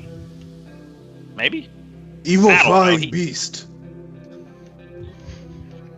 I don't know anymore. He's got a weird orby thing that looks kind of cool that, I kind of want, honestly, but, you never know. He could be some helping hands, or You something. evil, you bad. I'm gonna attack him. Attack Okay. me? Yep. Okay. Roll an attack. Ubrick, what's your AC? 11. It hits. Roll damage. 6 points of bludgeoning damage to Ubrick. Real quick, Ubrick, roll initiative. Okay. The drow notices that you just hit Ubrick and removes the cloth. You see now this black orb with a blue kind of swirling in the center of it, and he rubs his hand across the top of it and forces his hand towards you. You need to make a dex save. Me? Nope.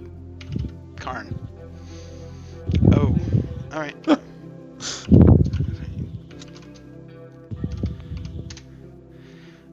You get hit with a lance of ice, just straight into your chest. Knocks you back 10 feet and prone, and you take 13 points of frost damage. Cold damage. And are now God prone. damn it, Karn. I told you I wasn't evil. Shouldn't attacked me. The drow, unprompted, looks at you, Karn, and says, "The master is not evil," and then hides the orb again.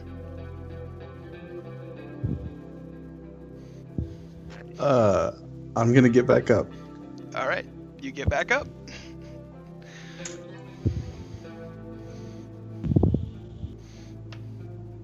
And I'm gonna cast Hold Person on the drow. Okay.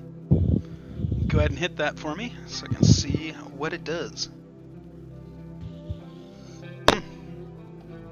So wisdom, d20 plus 2. 13 against your DC. It fails. It is paralyzed. You notice the drow is like, ha! Just stuck there. I'm gonna turn back to Ubrick. Tell evil beastie thingy bring our friend back. King of Bears hurt. We gotta follow them. I tried that and Ginkgo kind of got hurt already. Didn't work very well. But we just go. You hurt King of Bear? Roll insight. Me? No, Karn. All right. It's your choice. Don't tell us. But roll a d20 and either add your deception or persuasion to it. Don't click the button. Just add one of those. There'll be a number next to it. Add that number to the roll. And then say your response. So wait, what am I doing? Either deception or persuasion. But you said don't roll it? Don't click it. Type it. Okay, so I'll hold on. I'll send you a message on Discord.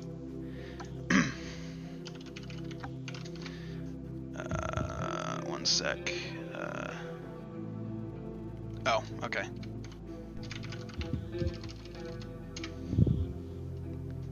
There you go.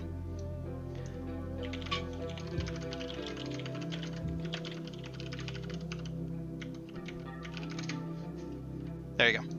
There's your instructions. Do that. And then say your response to Karn.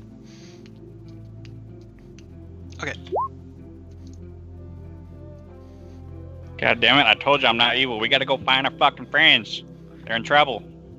And with a 20, he's telling the truth. seems pretty reliable up to this point. You can trust him. Okay. I can't watch you. Go ahead and watch me all you want. I ain't gonna do shit. All right. Can you unparalyze this guy so that way we can go? Yeah, I'll let the spell drop. Okay. You drop the spell, and the drow's like, hold on, just. Oh, okay. Thank you, other master. Kind of looks down at your feet, Ubrick. We'll get the pleasantries later. Let's just go. Yes. Where are we going? To the other master's place. Yeah. You want to lead the way since we can't Yeah. really see flank guys anymore? Follow me. He kind of heads straight up the path. While this is happening, the other two have gotten quite a big head start because there was a little bit of a combat there. So we'll go over to Genko and Kruven. You guys arrive at a very large palace on the north side of the city. Very ornate kind of stone carvings out of the walls, and it seems to go into the mountain. Palace faces right up along the mountain walls. You enter within the arms of these large gargoyles. You see quite a few drow kind of walking around on the inside, and they all kind of like look at you and then kind of like look at the gargoyles and then look away and go on with their own business. What And- color garb are they wearing? All different colors. Some are wearing Okay. blue, some are black, some are purple. Doesn't seem to be any kind of dress code or anything. There's just, yeah, typical what you'd expect. The gargoyles press through the kind of relatively large. There's about 40 or 50 drow kind of just roaming the halls and walking in this main foyer entrance area. And they walk through this big double doors. They push it open and bring you in. And two drow wearing pretty nice like plate armor kind of close the doors after them as they enter with you in their arms. They get about halfway into this very large grand hall area, and they kind of gently set you guys down on some steps about 20 feet away from an empty throne. And then they take about 5 or 6 steps back, and you hear a very familiar voice say, "You may leave." And both gargoyles immediately turn, walk away, out through the doors that they entered. Can I turn to where I heard that voice come from? Sure, it's directly in front of you, towards Oh. the empty throne. The empty throne? Oh, okay. I'm gonna roll history on. No, it doesn't really matter. You have no idea. It's vaguely familiar. Alright. I'm just gonna look over at Ginkgo and like see how he's doing. Genko, it's a female voice from your past. Ariola, is that you? Who the hell is that? The Fae girl. I don't know about a Fae girl. Guess not. No, guess not.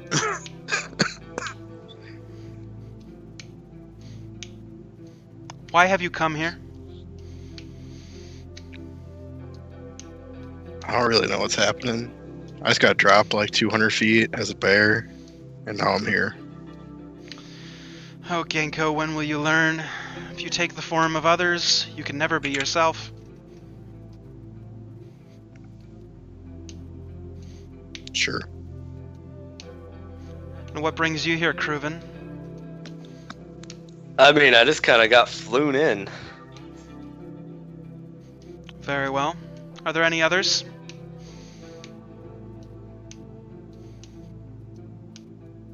I'm gonna look over to Ginkgo.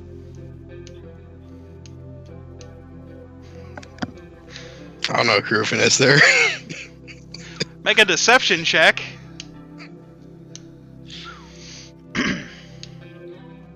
It's like the Probably Three not very Stooges. deceptive in my All right. current state. Nope. The voice says, "Okay, who is it? And how many?" You know, just the usual suspects. Jonesy the Giant. Well, as I recall, the usual suspects was 5. So, there's 3 more. One of our party mates has been MIA since morn. Yeah, it's been roughly about 4 hours since now. You have no relative time down here. You know, you got no sun or moon to work with. It's been a while. The running through the city and stuff, a couple hours has definitely passed. You're not really quite exactly sure how long. But the voice does respond and goes, "Yeah, I know about him. I had him picked up. Not like you were picked up. Well, actually, kind of like that, without the dropping. He's fine. Do you require proof?" The dropping wasn't good.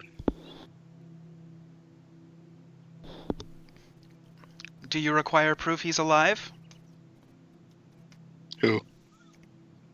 "Your friend, the dragon." Dragon. Are you talking about the alligator? I guess he kind of does resemble an alligator. I mean, kinda. Yeah, that's the one.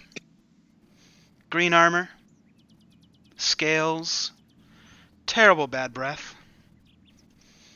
Does it sound like the one you're looking for? That's probably the same one. All right. I have him. I could release him to you. At what cost? Well, I require something. I'm sure you require something. Perhaps a trade. Can you fix me? I cannot. Not interested. I only said I cannot. It's not in Not my interested. wheelhouse, as it were. I know others that could. That are located nearby? I have an entire city at my disposal. Yes, they're nearby. You didn't get much smarter in the time that we've been apart, Criven. I mean, I've been reading up, and I'm gonna hold my Performing Arts for Dummies book. Okay. The voice says, "I can't make out the title. What does that say?" It's one of my prestigious performing art books, and I'm just gonna tuck it back in my bag. Very well. I assume I'm just laying on these steps or whatever still. You're kind of laying there oh. I'm gonna try to drink some of my strong dwarven brew. Okay. Go. You can kind of do that, with your left arm. Your right one's fucked up. Alright. Fucked up. Left arm in it. Left arm in it. You're drinking a little bit. The voice kind of calls out again and goes, "And nothing's changed with you either. Still drinking. Some things never change. How's Nico?"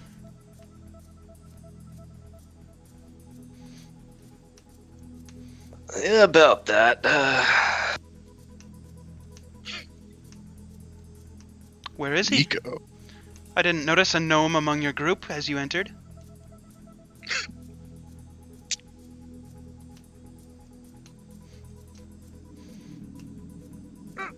Can I roll history on what happened?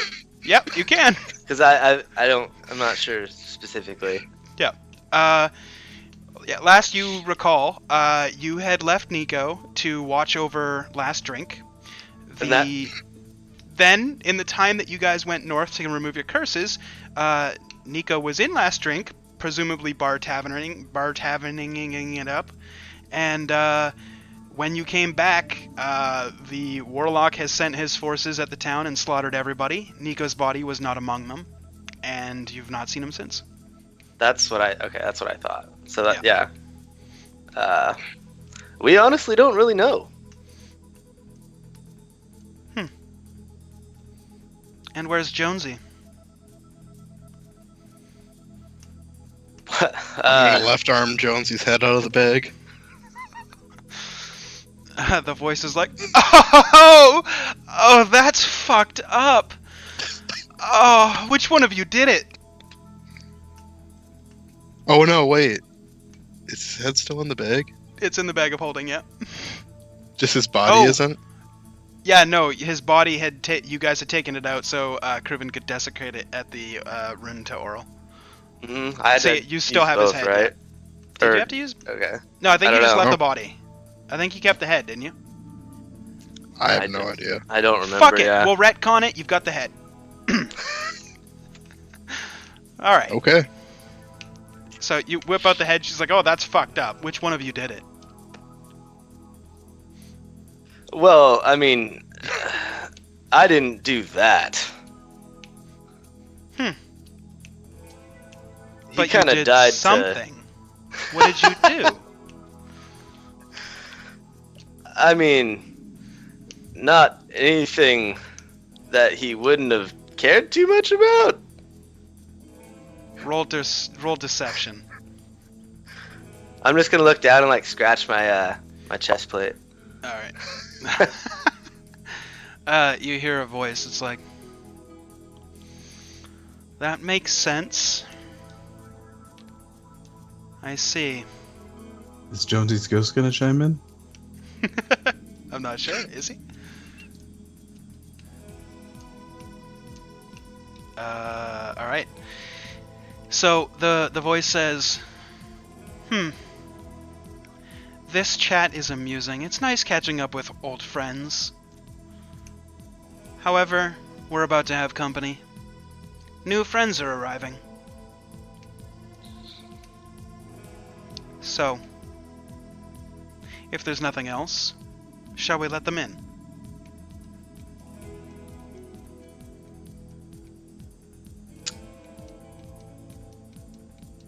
Okay, I'll take your silence as affirmation. Suddenly, you hear the doors behind you rush open as, looking back, Kruven, you see, and Ginkgo kind of like, huh, what's behind it? You see a drow kind of walk in very, very quickly, flanked by your half-orc friend and your tiefling friend, Ubrok and Karn. You guys enter the hallway, you see, or the hall, and you see kind of splayed out, kind of haphazardly on some steps is Ginkgo kind of just laying there drinking, and Kruven's just kind of sitting there on a step, hanging out. They're both looking in the direction of an empty throne at the end of the hall. They're with us. Oh, hey guys. I'm just gonna wave at them. How's it going? And you guys do? Oh, Ginkgo, you don't look too good. Ugh. Sorry, buddy. Yes, it seems he was dropped from a very large height. I don't know how that happened. Roll deception. No idea. You're blatantly lying. Roll deception. Okay. It's like, huh. Are you sure that maybe you didn't say the wrong thing to one of my minions? They tend to take orders very literally. That was very possible. Yeah. Mm-hmm. Alright. Now that the rest of you are here, let's put all of our cards on the table, shall we? You hear a snapping sound. Like a... Bring my cards with me. Karn don't have cards. Should I pull out my deck of cards? You can if you want. I think I'm okay. Okay. She looks at Karn and, were you saying that out loud or no? Yeah. You were? Yeah. Okay. Karn don't have cards. So she looks at Karn, Ubruk, Kruven, Ginkgo. You can't really tell that because you don't see her. Sorry. You just hear the voice saying, "I didn't mean actual Wait, Kruven, you have cards? What kind? trying to see if I actually do have them. You do. I thought I did. Yeah, do. okay. Then I'm gonna pull them out and show them to her. You hear. But I'm not gonna touch them, I guess.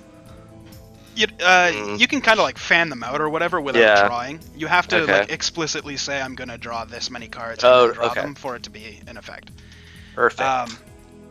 You hear a voice that's like kind of like astonished amazement. It's like, wow, you've got tarot cards. How original for one of you roguish types. Who'd you swindle? They were just gonna give them to me. Fine. Anyway, I didn't mean actual cards. And after that snap, you hear again another door open, this one to your guys' right, as a kind of a 6 foot tall, 6 foot wide kind of cage gets wheeled in. And inside of it is a familiar Dragonborn sitting inside the center of the cage, kind of gnawing on one side. And he's like, "Let me out of here!" Only in a shitty Russian accent that I'm not gonna do. Sorry.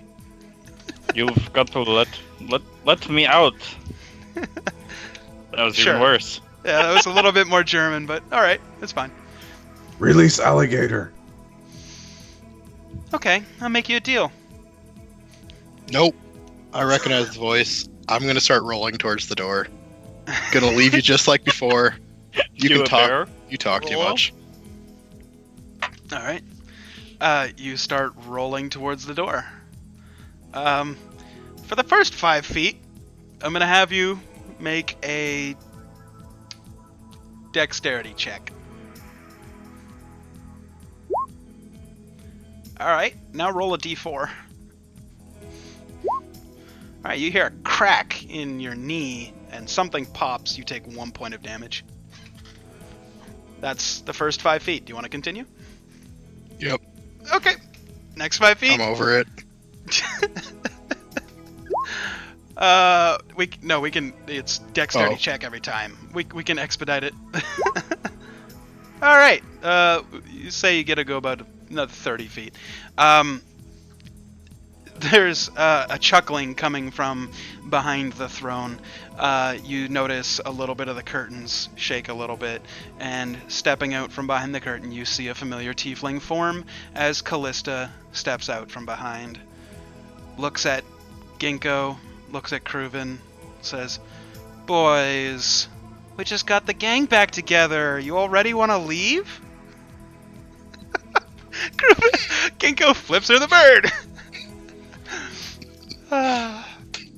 She kind of looks down at Kruven and has still got the cards in his hand and goes, "Mind if I draw one?"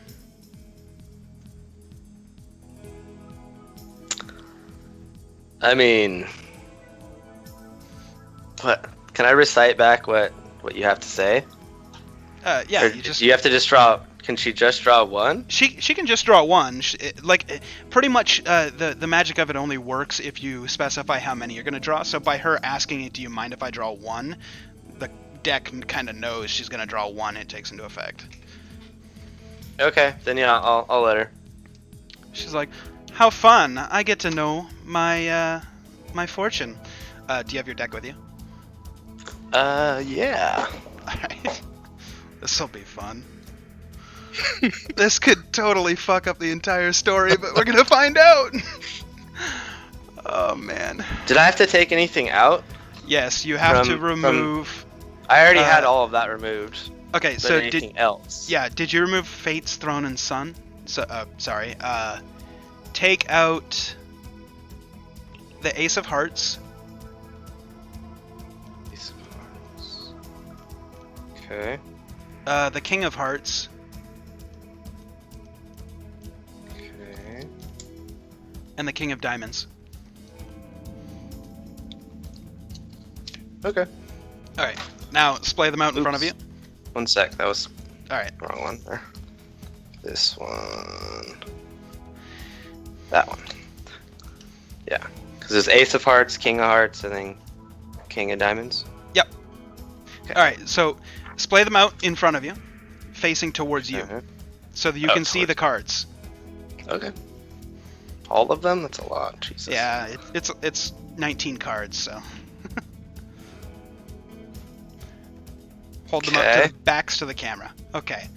So she goes to reach, and she goes, I'll take, and put your finger over the middle one. Okay, now count 3 over to your right. Okay. You can't see it because it's right, Yep. like Yep. there. Draw Okay, that card. one. What does she get? The King of Spades. I just dropped all the other ones. Shit. Oh my god, this is great! Oh my god, this is fucking great! Oh man. Holy shit. It couldn't have been better. Okay, so, I'm glad one of you didn't get this because it would have been hilarious, but it's also equally funny. So she draws the card and kind of looks at it and goes, huh, is this supposed to be a joke?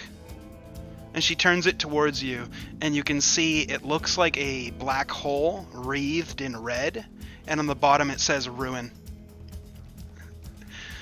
I'm going to read the description of it just to you guys. This is purely meta, but I just want you guys to know what the card does. All forms of wealth that you carry or own, other than magic items, are lost to you. Portable property vanishes. Businesses, buildings, and land you own are lost in a way that alters reality the least. Any documentation that proves that you should own something lost to this card also disappears. She just lost all of her possessions. Everything is gone. Including the kingdom we're in right now.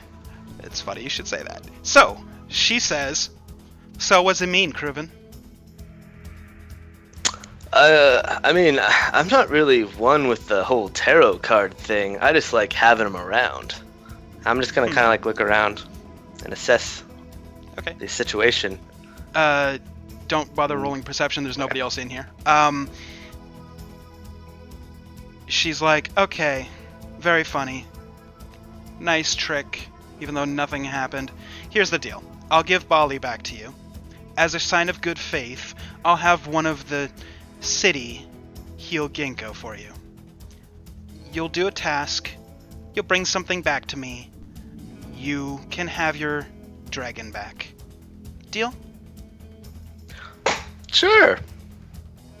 She looks over at Ginkgo. Deal? I'm gonna keep rolling. Okay. Looks at the two, Ubruk and Karn. Do we have a deal? I guess.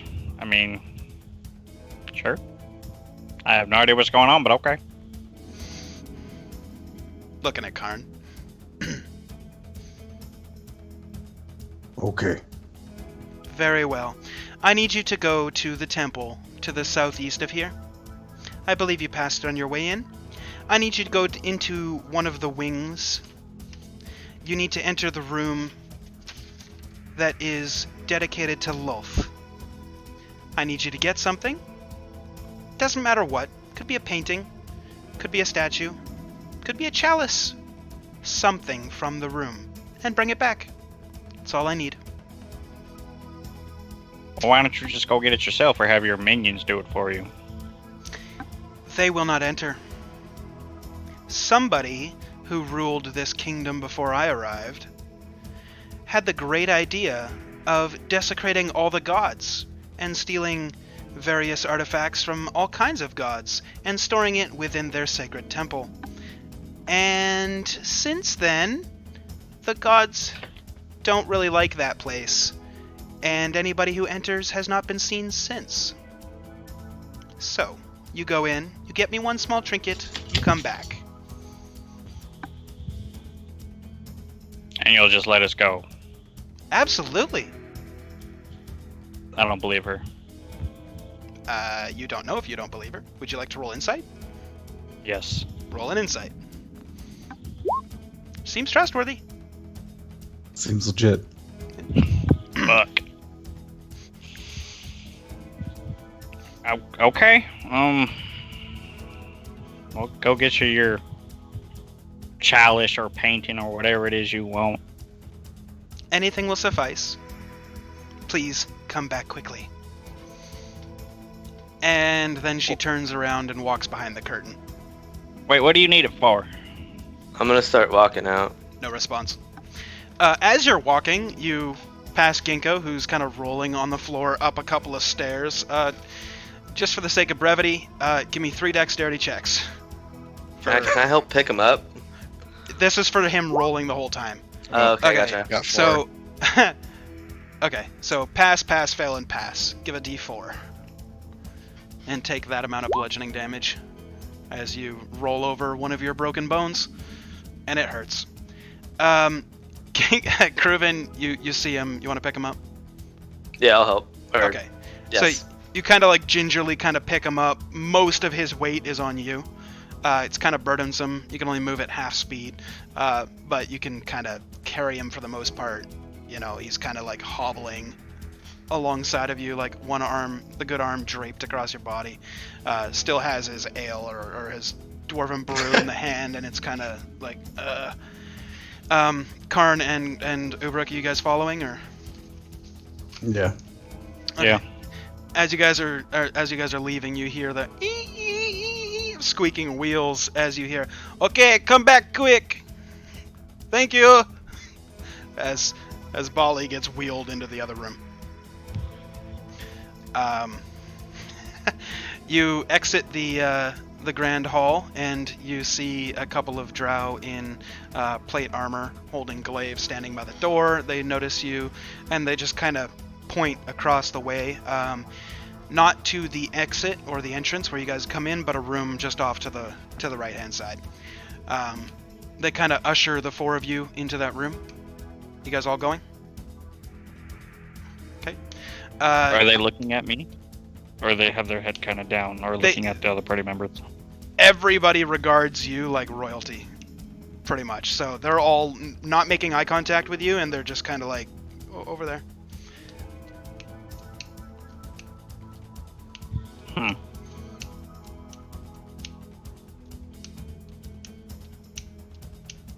Okay. Okay. You guys enter the room, and you see a kind of short for a drow woman standing opposite of a table, and sees Kruven and Ginkgo come into the room, and she looks up at you and goes, "Oh, wow. What happened to you?" Ugh. He kind of fell from very high up. All right. On the table. Let's go. I'll go and help him over to the table. Okay. Without too much of an effort, you manage to get him up onto the table. She kind of asks you guys to step back for a little bit. You guys hit the edges of the room. She murmurs something and moves her hands in a way, and probably about 30 seconds later, you see a flash of light, and Ginkgo, you feel great. Your bones don't feel like they're broken. You feel pretty strong, and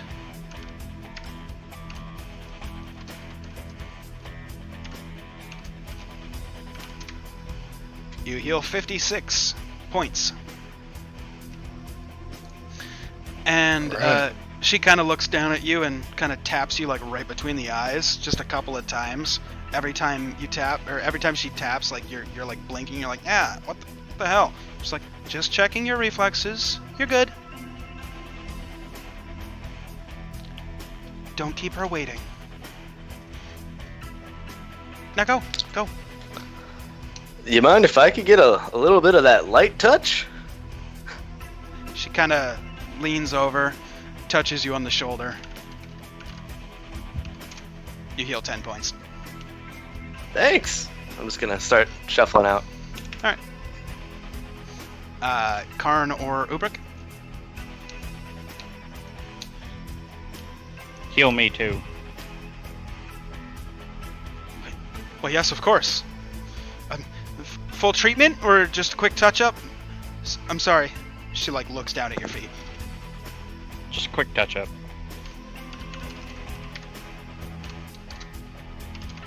16. Thank you. Anything for the masters? No. I don't trust him. Okay. So you guys leave. Are you guys intending to do what she's saying, or are you guys doing something else? I'm not. No? Okay. What do you guys want to do? I just want to leave. Okay. What do the rest of you What's want wrong? Why don't you trust her, Ginkgo? She's just really annoying, and we were with her a long time ago. I just kind of want to not deal with it again. Well, I mean, in all honesty, these people look up to me just like they look up to her. So, I mean, we could have a whole nother town. If you catch my drift. Nudge, nudge, wink, wink.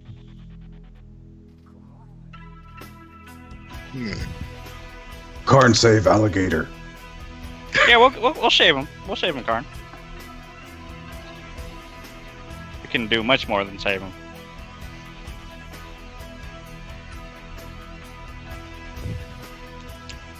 What do you want to do? Yeah, I'm gonna leave. Okay. No. Where are you going? Back up the mountain if I All right. can. Okay. You start making your way out of the city. Nobody seems to stop you, because you're on a quest for their master. You start walking. What are the rest of you guys doing? I'll go with Karn if he wants to save the alligator man. Yeah, I'm just gonna march back in there. Okay. Into Callista's throne room. Mm-hmm. Okay. You walk back in. It's empty. The guards let you in without any kind of like reproach or anything. Make a perception check.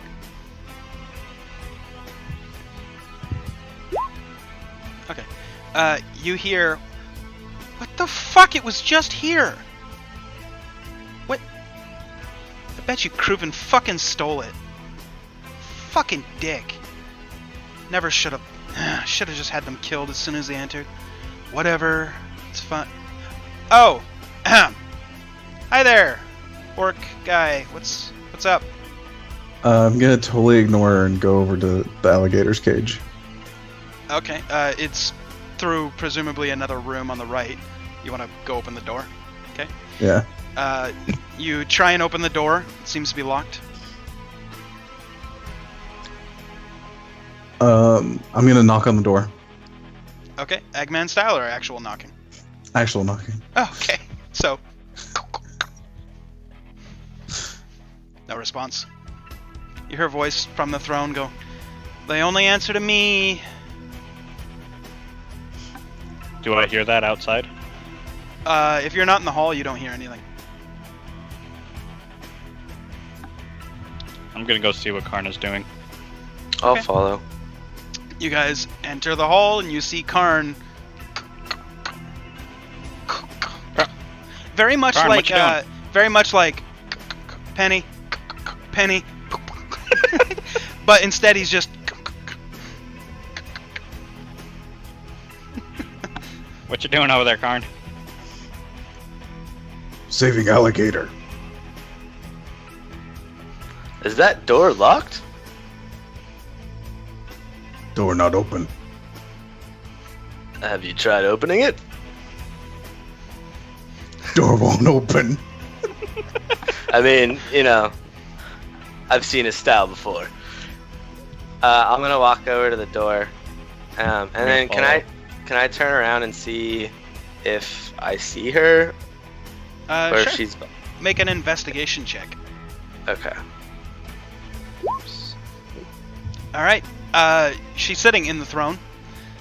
Seems Oh, to looking be. right at us. Oh yeah, like none of the rest see this though. She's sitting directly in the throne, one leg kind of propped up, and she seems to be like looking off to the side at a little desk that you hadn't noticed, but is kind of obscured by the throne. And she seems to be rummaging through some sort of drawer. muttering to herself, like, what the hell? It was just here. So she's not really paying too much attention to me then? If she's... Nope. Okay, then I'm just gonna whip out my tools and just try to just pop it open. All right. Hold on there, Kruven. Hold on. I want to try something really cool. I'm gonna step back. Okay. What are you doing? I'm gonna use my cantrip. The how do you fucking say Thaumaturgy? it? Thaumaturgy. Thank you. There you go. I'm gonna use it to make my voice really loud and say, "Open this damn door." Okay. Kruven, you notice Callista's head immediately snap up and look at you three. She's like, they will only listen to me. And then you hear a click and the door opens. Ha! And she's like, what the hell is happening? I'm just gonna push the door open. Alright. Opens towards you, but whatever. You open Oh, it. perfect. I'm gonna go through. Yep, okay. You step through. I'm following. Okay. I'm gonna Ulrich? follow. Alright. As you're leaving, you notice Callista stand up and really furious and confused, what the fuck is happening? And she kind of storms off behind you guys, and she's gonna be a couple paces back, but you're entering this hallway. There is 2 doors on the left, 2 doors on the right, and it goes on for a little bit, and then there's one door at the far end. And they're all closed? They are all closed. There is a male drow that had opened the door, standing there with a key ring in his hand, and he looks at you and he's like, "What? You're not the master." And then looks past you and sees Ubruk standing there, very much like he's sitting there with his arms crossed, and he just immediately averts his gaze and looks at his feet and is like, "I'm sorry, master. What do you require?" Release the alligator. "We don't have an alligator." The Dragonborn. "Which one?" You have multiple Dragonborn in here? "We have 3. Release the black one. Okay. Kind of turns to your left and opens the first door, and then says, calm down. I'm apparently here to release you." And you hear a click, and his body comes flying out the door, cracks against the door on the opposite side of the hallway, neck very clearly broken, and slumps down to the ground dead. You hear a roar coming from the room as a very tall, about 8.5 foot tall Dragonborn, large scaly body, fully muscly built, must be 450 pounds solid, comes busting out of the room, long tail swinging behind him, and looks at you, and none of you speak Draconic? None of you speak Draconic. So he's speaking to you in Draconic, very angrily. You can't make out what he says, but he's saying something. I'm just gonna turn to my side and point to Callisto? Right? That's her name? Callista, yet. Callista. Callisto? With an A. I don't know where... Yeah, I know. I'm sorry. Yeah, it's okay. Uh, So you're pointing at her? Mm-hmm. Okay.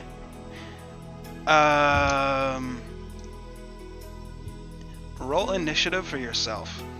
I need to see what happens here.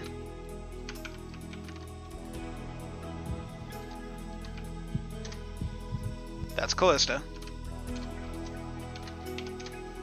That's him. Okay.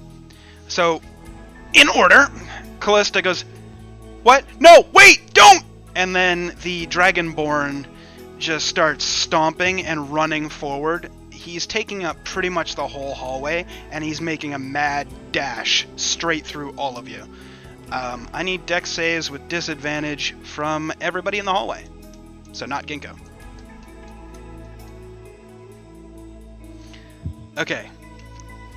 If you got 15 or lower, this is the damage you're taking. 1 point of damage as you get knocked to the ground, prone.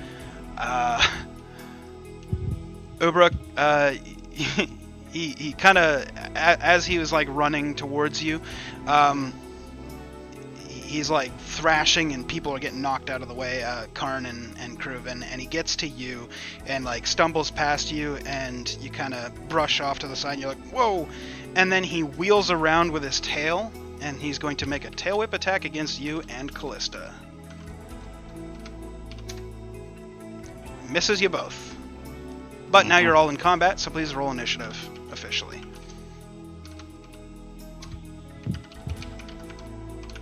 That's horrible. Nice. Nice. Great rolls. Got 2 natural 1s and a natural 2. Okay, so going first, we have Kruven. Going second, we have the Dragonborn. Going third, we have Karn. Going fourth, we have Ubruk. Going last, we have Callista. Okay. The Dragonborn just stumbled past you guys and attacked Callista and Ubruk. Kruven, you're first up. He is very clearly hostile. What do you want to do? Yeah. This is, I mean, I'm looking at him. It's clearly not Bali, right? Oh yeah, he said the black dragons. Okay. Meta break. Bali's not black? He's green, isn't he? Really? I thought he was black. Oh yeah, you're right. He is black. He's wearing green. Oh, Black Racist. with green armor. Yeah, and they didn't take his armor, so they see him as green. This one's not wearing armor. Okay. How far away is he? Just at the end of the hallway, like 15 feet. Okay. Well, shoot. I'm gonna use my frozen bowstring and just try to shoot it at him. Sure, make an attack roll. Come on. Nice, that'll hit. Roll damage. Oh my god, it's the first time. Okay, so for this one, I hit the short bow and then I add the string damage as well? Yep. Or, okay. Yep, exactly that. So that's that, and then So 4 piercing 1d6. and 5 Ooh. cold. Yay. Okay, so it's a total of 14 damage. Alright, bonus action or movement. Then I'm gonna throw my dagger at him. Alright, throw your dagger. That'll hit. Roll damage. 12. And then, was there anybody near him within 5 feet? On. Yeah, technically he's between Ubruk and Callista, so roll sneak attack. Cool. Yeah. Jesus. Pew pew pew pew. Okay. That's a rogue doing 42 damage in 1 turn. Solid. Alright, it's the Dragonborn's turn. He's going to make an unarmed strike at Callista. Against her AC hits. For 7 points.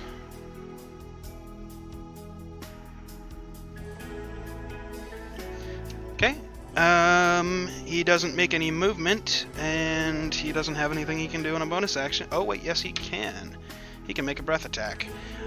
He's going to make it towards the hallway, so Kruven, Ubruk, and Karn, I need dex saves.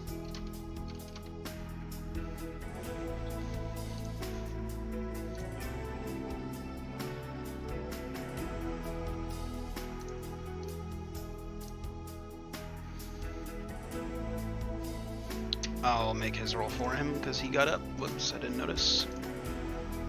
Dexterity saving throw. There we go. Oh, he's not going to be happy with me. Alright, fail, fail, and fail.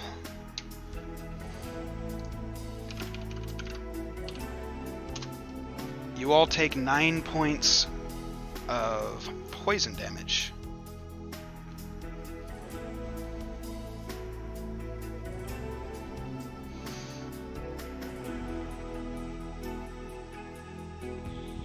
Okay.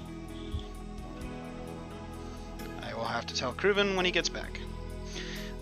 Okay. Let me just make sure that there's nothing else that happens when he does that. No, okay, it's just, yeah. Alright. Kruven, you took 9 points of poison damage. Okay, sorry. I had to run to the bathroom. No worries.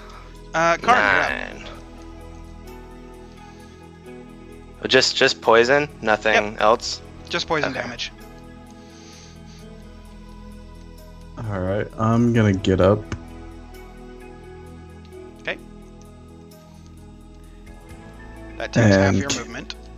Cast Mass Healing Word on myself, Kruven, and Ubrok. Okay. Go ahead and roll your heal.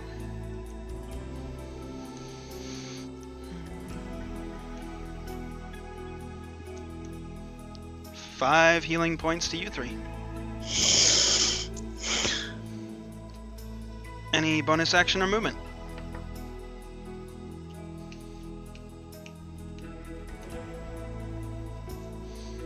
It actually, I'm gonna move away from the enraged dragonborn, the Okay. angry alligator. Okay. So use half your movement to get up, so you have 15 movement speed, you move further down the hallway. Alright. Is that all you want to do? Yep. Okay, Ubrick, you're up.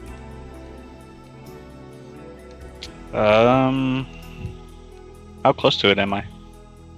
You're within melee range of it. Gotcha. I'm gonna run 20 feet further into the hallway. Okay, he's gonna have an opportunity attack against you as you leave his range. It's fine. Bare fists, he crits. Ouch. So it's double the dice. So 2 is 4 plus the 2 is a total of 6 points of bludgeoning damage. What a critical. Mm-hmm. Prisoners don't get weapons, otherwise this fight would be way more climactic. Mm. Okay. Actually, let's make it 22 feet. Okay. And then I will use Fireball at level 4. Alright. You gotta make a dex save. Okay, we got a success and a fail. Roll your damage.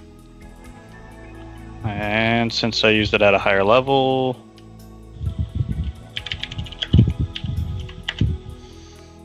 96, wow. That's fire. mm-hmm. Okay, the dragon one was the one that saved, so that's 13 to him. He's looking pretty rough. That fireball singed him up pretty good. You can tell his scales are starting to flake a little bit. Callista failed the save. Takes the full damage. Cool. Alright. Anything else on your turn? I'm going to yell out, "Guards, help!" So, guards, restrain this one. Okay. And cast Shadow Blade as my bonus. Okay. Do I have to do anything for that, or are you good? Nope, I just create a Alright, that's the dagger. blade out of that shadow. you- Yeah. Gotcha. Okay. You can hear a rustle coming from off in the distance, and then Callista goes, Don't listen to him, listen to me, but come in here, help. The one dragon got loose. Never mind, you guys are useless." And she's going to cast a spell. And AC on that guy is...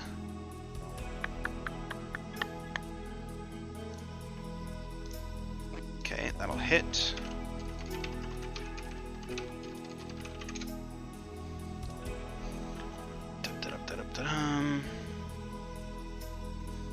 So it's a 3d8. Okay. When she lifts up her hand, you notice a bunch of like black swirling energy come out, and it kind of latches itself to the Dragonborn, and this like weird kind of swirling undeath wraps around him, and he slowly starts decaying, and like, you know, already being singed, just suddenly is like, and like rapidly ages real quick, and then just slumps over dead.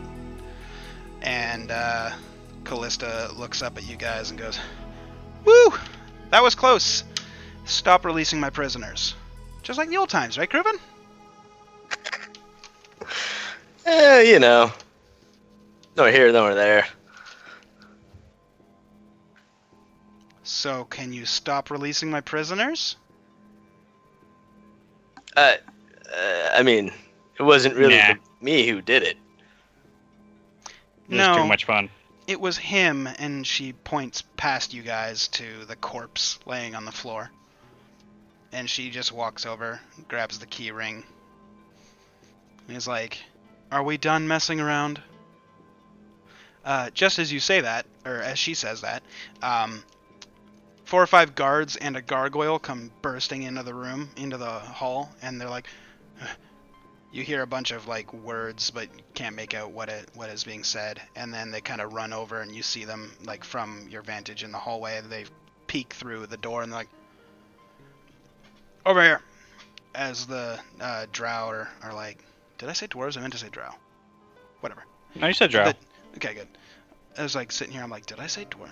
Anyway, so the drow are like, over here, and you see this gargoyle kind of steps up, and he's standing at the edge of the hallway, and mutters something. Sounds like gravel. Ubruk, you pick it up as, "Listen to the master. Master." He looks really confused.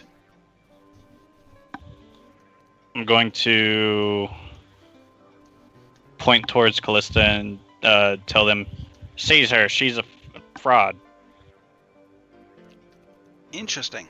Roll persuasion. In response, Callista's gonna say, "No! Seize him! He's the fraud!" Oh And my god. she is going to attempt to persuade. Ah. Alright, the drow kind of walk over and grab you under the arm, one each. Before they grab me, I'm gonna cast Thaumaturgy again. Thaumaturgy. There we go. Words are hard. And make my voice much louder than hers and repeat what I said before. You are already thermaturgied, so now it's like a lot louder. Mm-hmm. Okay, Kruven, Karn, con save, please. Sorry.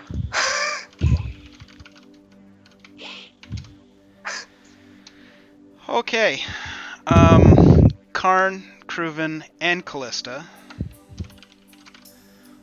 all take 6 points of damage as this extremely loud voice comes out of Ubruk, screaming, and he's standing right next to you guys. Sorry, fellas. For what it's worth, all the drow also took the damage. The gargoyle's immune, but it's fine. But, yeah.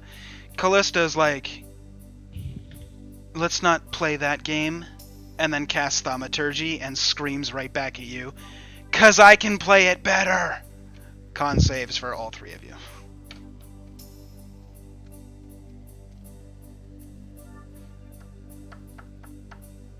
That includes you, Ubruk. Me? Oh, yeah. Oh, you said 3. Yes, the 3 of you. Ginkgo's not there. Well, there's... Oh. That's right. Okay. Kruven and Karn take 2 points of loud ear damage. I don't... Wouldn't that be piercing? Piercing. There you go. Yeah. Just for flavor, you take 2 points of damage. Haha, funny, piercing. Yeah. Okay, so... Yeah.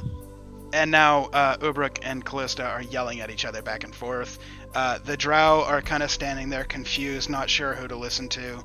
And the gargoyle kind of speaks up and goes, "You guys don't hear it, Ubruk and Callista do." He's like, Which one, master? I'm gonna signal to Kruven and Karn, go like this to cover their ears. Yeah, I'm gonna do that after the second time it nearly blew up my brain. Okay. And Wait. I'm gonna- I don't understand. I'm glad you did that. That's fine. Oh, that's awesome. I love you. You get an inspiration die. Holy shit. Oh, man. Alright. No, seriously, inspiration for you. 100%. Yeah, okay, Ubrik, what do you want to do? I'm gonna play the not the race card, the gender card, Okay. and tell them, I'm king, damn it. You're supposed to listen to me. Get her. And as loud as I can, making shit go really loud. Oh, man, I'm so glad you did that. Alright, Callista kind of looks back at... Oh, also, con saves with advantage. Not advantage for Karn. But advantage for Kruven. So, Didn't matter. yeah, that's another d6 for you guys, sorry.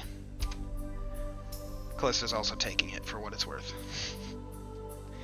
Alright, and Callista repeats, or hears that and yells back, still looking at the gargoyle, speaking in Infernal just as you are. So really, it just sounds like you guys are in the middle of like a wind tunnel of avalanches. It's the most horrific thing you've ever heard in your entire life. But it's weird. It's really loud, and it's coming from these two tieflings that are pretty slight, if you were to look at them. And Callista's like, "You've just shown your hand, idiot." As the gargoyle comes stomping past Callista, grabs you right across the chest, and starts dragging you away. And Callista drops her thaumaturgy and says, "Lolf, the god that the drow follow, is a woman." And it drags you into the room where the Dragonkin previously was, slaps you into a cell, and locks it. Well, Callista. as he's grabbing me, can I try to get out of it? Absolutely. Make a athletics or an acrobatics. It's a pretty high DC, I'm sorry. Oh. Nope. Everything I just said happens. You get dragged off in there, locked. Callista peeks her head in and goes, "Wouldn't it have been more fun just to play nice?" I don't play nice. Slams the door. Kruven and Karn still in the hallway. Kruven with earmuffs and Karn like... Callista looks back at you guys and goes, "So, that was fun." And kind of nudges Kruven a little bit. Wasn't it? Super. There's a ringing in your ear. Mm-hmm. Gar no fun.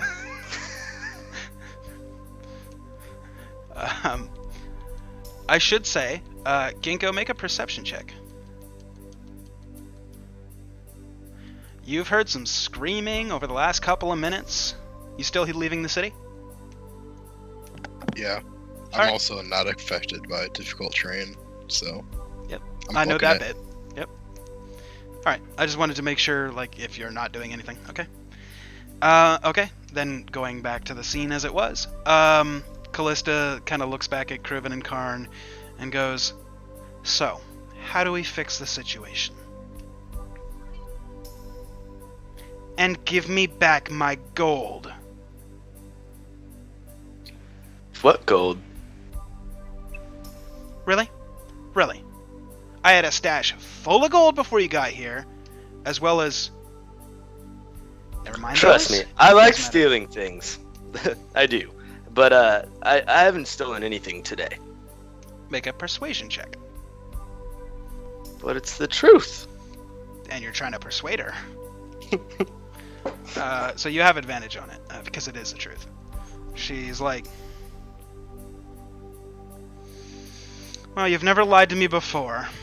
Well, notwithstanding 10 minutes ago when you tried to lie to me in the throne room."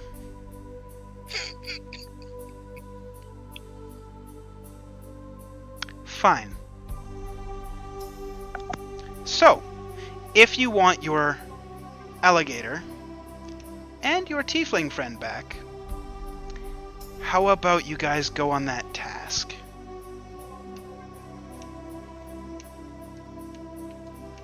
All right. Well, which direction was that again?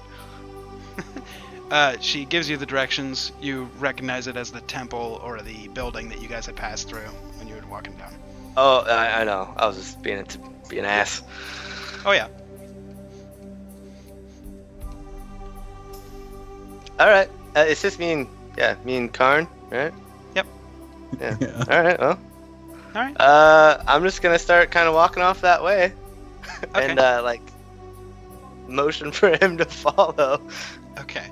A gargoyle and 3 drow are going with you. Seems we have an entourage. Karn, he just used a really big word.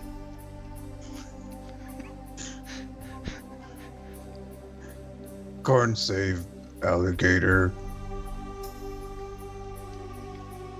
I'm gonna follow and dejectedly follow Kruven. Okay. So as you guys are leaving the temple, you guys are pretty much done for the night. The rest is all going to take place between Ubrak and Callista. You feel free to listen. Callista opens up the door to your cell, comes in, sits down, and right in front of the bars, kind of just sits down, pulls out a deck of cards, and goes, "I've got my own cards," and starts setting them down in front of her. She's dealing. Hands 5 cards to you underneath the bar. I don't have cards. She handed them to you. Oh no, I mean, do you need me physically to have cards? No. Okay. She's just playing poker with you, essentially. Oh.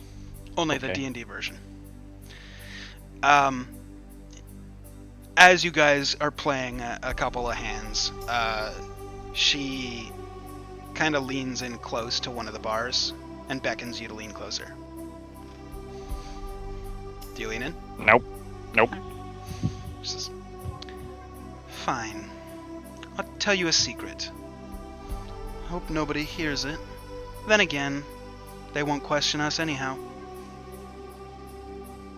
You want to know how I got this little spot? Do tell.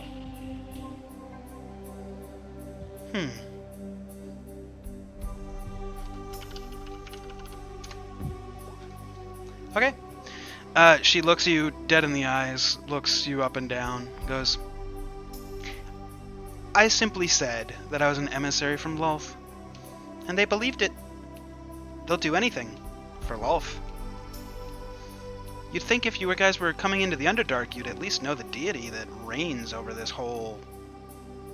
Well, every drow, pretty much since the history of time, follows all but one god. Well, I'm sure they would hate to hear that you were actually lying, Yeah. wouldn't they? Who's gonna prove me wrong, though? They think that tieflings are emissaries from Lolth. And who's gonna prove them wrong? You? Are you gonna tell them that I've tricked them? You'd be giving away your own hand. You'd be slaughtered. Sorry. That's why it's safe to tell you."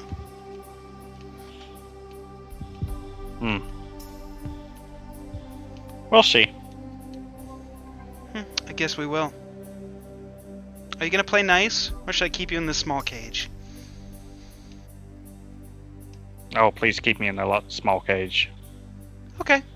She leaves the cards, gets up, and leaves the room. Locks it behind her. Okay. Okay. That's where we're gonna end for the night. Not a very good spot to end on, but hey, sorry, we're pretty much right out of time. Eh. Okay, so as always, if you're watching this on YouTube, check us out on the stream. Links are in the description below. We go live generally every 6 to 6:15. Run for generally pretty close to 3 hours. And yeah, we got one more week of this campaign, and then we're switching over to Derek's campaign, so that'll be a lot of fun. Is it one more week? Yeah, we got Those two. This week, we got the 16th, which is next Monday, and then as of the 23rd, we're starting Derek's campaign, so yeah. I don't know if we'll get to a conclusion for this storyline, which took a really weird turn, which we'll talk about in the post-show, but yeah, if you're watching this on YouTube, you won't see the post-show unless you go to the Twitch, so, you know, check us out there. Thanks for watching. If you're watching this on Twitch, consider following or subscribing, and, you know, see you next week.